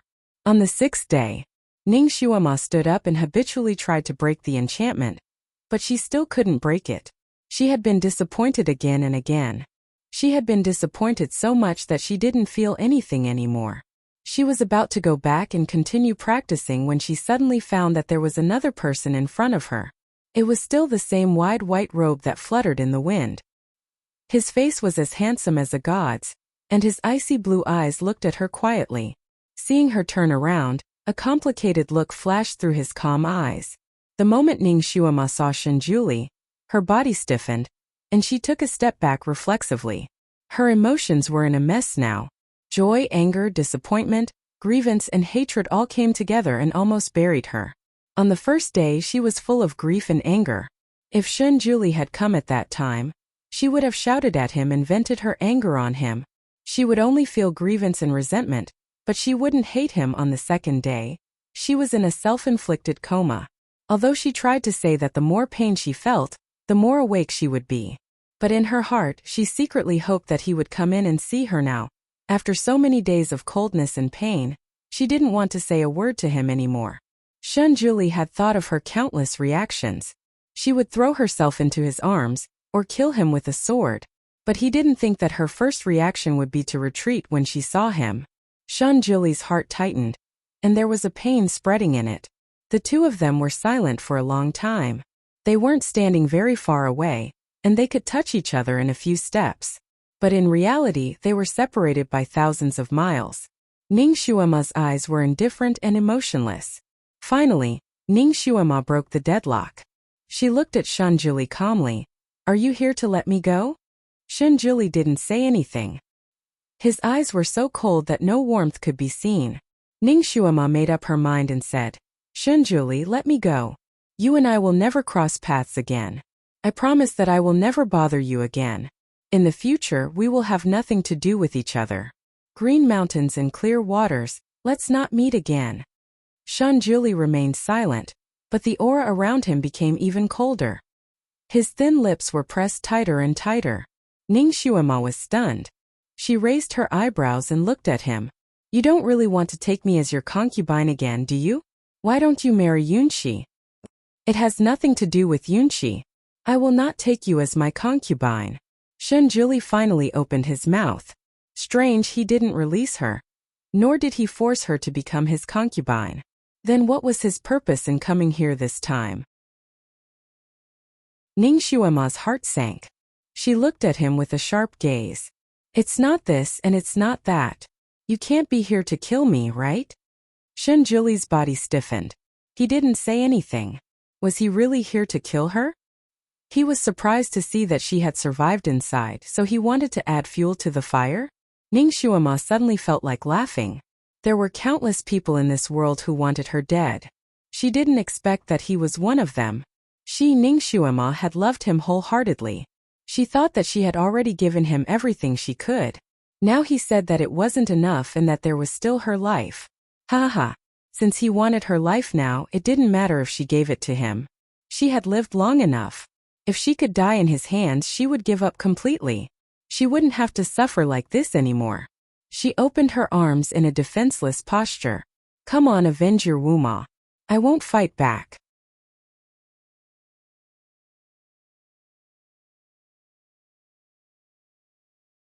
Chapter 13-15. Even if she fought back, she wouldn't be able to defeat him, so why should she do such a useless thing? She just didn't know what method he would use to kill her. Right now, she had the psychokinesis of an Earth rank level 9. It could be said that she was at the same level as the 1,000-year-old fox spirit Sudaji. She wouldn't die so easily. Shunjuli took a step forward. His icy blue eyes were emotionless, like the coldest and most austere deep sea. With just a glance, she felt an endless chill. Ning Xuema watched him slowly approach, her heart uncontrollably aching. She still couldn't do it. She couldn't keep her heart as still as water as she watched the person she once loved kill her with his own hands. But so what if she couldn't do it? Resist? Too lazy. So tiring. Falling in love was so tiring. It had practically exhausted all of her heart's blood. She suddenly fixed her gaze on Shunjuli, her dark eyes unreadable. "Before I die, can I make one last request?" Shunjuli's footsteps paused. His hands clenched, and his tone had a trace of fluctuation. "What?" Ning Xuema closed her eyes, her voice without the slightest trace of emotion. "If you want to kill me, then kill me thoroughly. It's best if my soul scatters. I don't want to reincarnate." Living was too tiring, reincarnating was also too tiring. If she accidentally fell in love with him after reincarnating, that would be even more tiring. Right now, she only wanted to fall into a long and unconscious sleep, never to wake up again. Shunjuli's body stiffened, and he paused there. After a long while, his hand slowly wrapped around her delicate neck. "Shui Yemo, if I kill you, will you be sad?" How could she not be sad? He hadn't done anything yet, but she was already so distressed that she wanted to dig her heart out. If he did, Ningshuama let out a low laugh. Shunjuli's actions had always been fast, accurate and ruthless. She might not even have the time to feel pain before she completely lost consciousness. This was also good. Ningshuama opened her eyes and looked at the handsome face in front of her. She smiled and stared into his icy blue eyes, pausing between each word. I'm not sad. As I never loved you. No matter if it was the previous life or this life. Her heart was throbbing with pain, but she insisted on finishing her sentence as if she was torturing herself. Shunjuli's body suddenly stiffened, and the hand around her neck tightened. There seemed to be a touch of pain in his icy blue eyes, but Ningshuama didn't care anymore. She closed her eyes again and said indifferently, do it. The force on her neck grew stronger and stronger. Ningshuama felt her vision darken. She was losing oxygen bit by bit. Her pretty face was flushed red, but as she said, she didn't resist at all. The force on her neck suddenly disappeared, and a large amount of oxygen was sucked in. Ningshuama choked and coughed. Shunjuli's icy eyes were hard to decipher. Seeing her raise her head to look at him, he sighed. With a flick of his sleeve, Ningshuama's vision went black and she fell limply into his arms. Shuimo, this seat really wants to strangle you to death like this. His voice rang softly by her ear. When Ningshuama woke up, she found herself lying on a soft bed. Her neck still hurt a little. She wanted to raise her hand to rub it, but found that she had been fixed in place. Shunjuli's back was facing her. His tall and straight figure stood quietly in front of a huge cauldron. Gurgle, gurgle. There was a raging fire burning under the cauldron. The heart of the fire was a rich purple. It was the three true fire that could burn everything. Something was placed inside the cauldron. It was bubbling and at the same time, emitting a rich medicinal fragrance. It floated and wandered in the air. Chapter 13:16. The entire room was filled with smoke, but the strange thing was that the smoke was not choking. Instead, it made people feel refreshed and invigorated. This was the alchemy room? As if he had expected her to wake up, Shunjuli turned around and lightly said, "You're awake?" The flickering flames gave him a layer of fiery golden light, but his eyes were as cold as the deepest sea and the darkest night. Ningshuama looked at his ice-blue eyes and her heart filled with an ominous feeling. Why did he bring her into the alchemy room? Was he feeding her medicine? Impossible, he really did not hold back when he strangled her. He wanted to kill her right now, so why would he treat her? Ningshuama looked at him with vigilance and did not say a word. Shunjuli walked over step by step and looked down at her. His eyes were filled with complex emotions. With a gentle wave of his sleeve, Ningshuama's pink dress was torn apart again. Was he trying to force himself on her? He had already forced himself on her once, did he want to do it a second time? Ningshuama's charming face turned black and she coldly said, "Shunjuli, don't make me look down on you." Her voice was still a bit rough. It was probably because he had used too much strength when he had strangled her that her vocal cords were a bit damaged. Shunjuli only looked at her and his eyes darkened. Ningshuama wished she could curl up into a ball. The feeling of running around naked was too strange. She angrily stared at Shunjuli. "What do you want to do?" Shunjuli stood there for a moment. In the end, he bent down and gently picked her up. His hands inevitably touched her skin and Ningshuama felt like she had been burned. She tried to pull back, but found that she could not move at all. A certain scene from a certain night uncontrollably replayed in her mind. Her charming face turned red and she was both embarrassed and angry. "Let go of me." Shunjuli glanced at her with a complicated look in his eyes. In the end, he sighed and hugged her tightly. Ningshuama tried her best to ignore the two hands on her body. She closed her eyes and refused to look at him. Her voice was cold and calm. "Shunjuli, if you don't intend to marry me, then don't touch me."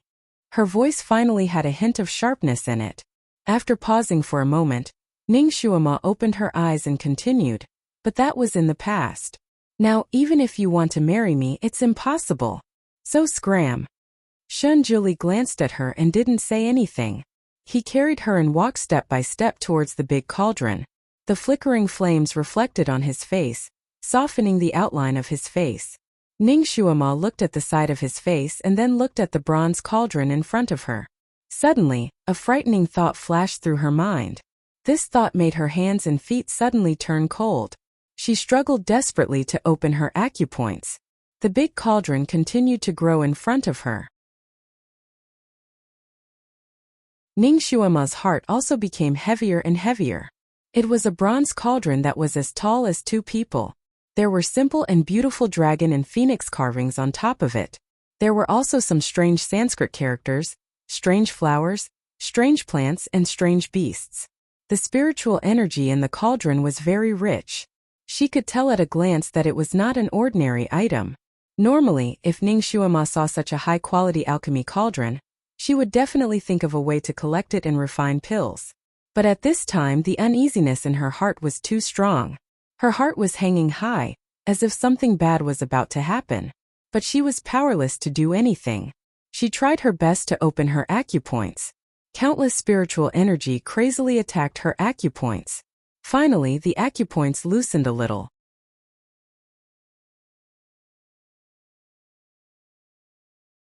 Chapter 13-17. She was overjoyed and was about to rush forward when Shan Julie quietly looked at her. That look made Ning Shuama feel as if someone had poured a bucket of cold water over her head on a cold winter day. It was as if even her hair was frozen. Shan Julie finally looked down. His eyes were cold. There is no need to struggle. It is useless. He then sealed her acupuncture points again. Shan Julie, what are you trying to do? Ning Shuama's voice trembled. She didn't know if it was because she was angry or scared. Although she already had an answer to his strange actions, it was too cruel. Ning Shuama didn't dare to believe it. Even if he didn't have any feelings for her now, she was still his disciple. If he wanted to kill her, he could just give her a quick death. He wouldn't use such a cruel method to treat her. He wouldn't treat her like that. He wouldn't. At this time, Shan Julie had already carried her to the front of the large cauldron. They were separated by a small distance, but Ning Shuama could feel the heat wave blowing against her face. Her beautiful face slowly turned red. Her heart sank bit by bit, as if it was going to sink into the depths of hell. What was he trying to do? Shan Julie silently hugged her. His ice blue eyes quietly looked at her. Ning Shuama felt her hair stand on end from his gaze. She then stared back at him, not to be outdone. Her pair of beautiful eyes were filled with anger. Ning Shuama, do you want to know about Little Apple and Hong Ti? Shan Julie suddenly opened his mouth and asked an unrelated question. But it made Ning Shuama's heart jump. Her eyes widened. Where are they? Damn, too many things have happened these days. She actually forgot about those 2 little guys. With their speed, they should have already arrived at Buddha Lotus Mountain, right? Hong Ti didn't know the way, but Little Apple was familiar with Buddha Lotus Mountain. He should have already run back, but why didn't he come to see her? Could it be an accident happened? No, Shan Julie hadn't seen Little Apple yet, and it should be his first time seeing Hong Ti. But now he knew their names and he even asked her. Did they fall into the hands of Shan Julie? What did you do to them? Shan Julie didn't say anything. Instead, he gently covered her eyes with his hand. A somewhat hoarse voice sounded by her ear. Shui Yemo, if you can come back, this seat will tell you about them. Ning Shuama's heart suddenly sank, and then her whole body was violently thrown upwards. Amidst the countless flames, she saw Shan Julie's cold expression and pale face. Then, the boiling hot medicinal liquid came from all directions and drowned her. She wanted to struggle, but she could not move at all. She could only watch herself sink into the medicinal soup bit by bit, sinking into the purgatory of burning oil bit by bit. In the end, it sank into the depths and could no longer be seen. Above the big cauldron, the medicinal soup rippled, forming layers of ripples. Ning Shuama had heard of the 18 layers of hell in some myths and legends. One of them was to wade through a sea of fire and be plunged into a pot of oil. It was said that when a person committed evil to the extreme after death, they would be plunged into a pot of oil and fried again, but they wouldn't die. They would just keep on enduring. She didn't know what sin she had committed to actually taste this while she was still alive. The taste of being plunged into a pot of oil. The taste of not being able to live, not being able to die. Pain. A heart-piercing, fiery pain. Her skin was undamaged, but every inch of her flesh seemed to have been plunged into a pot of oil and fried. You're tuning into the Li Mei's Wuxia Whispers YouTube channel. We're so grateful for your support, and don't forget to subscribe to join us on this incredible journey through captivating stories. Your generosity through donations truly makes a world of difference, as it's the primary source of revenue that allows me to expand and enhance this channel for you. Thank you from the bottom of my heart for being a part of this adventure.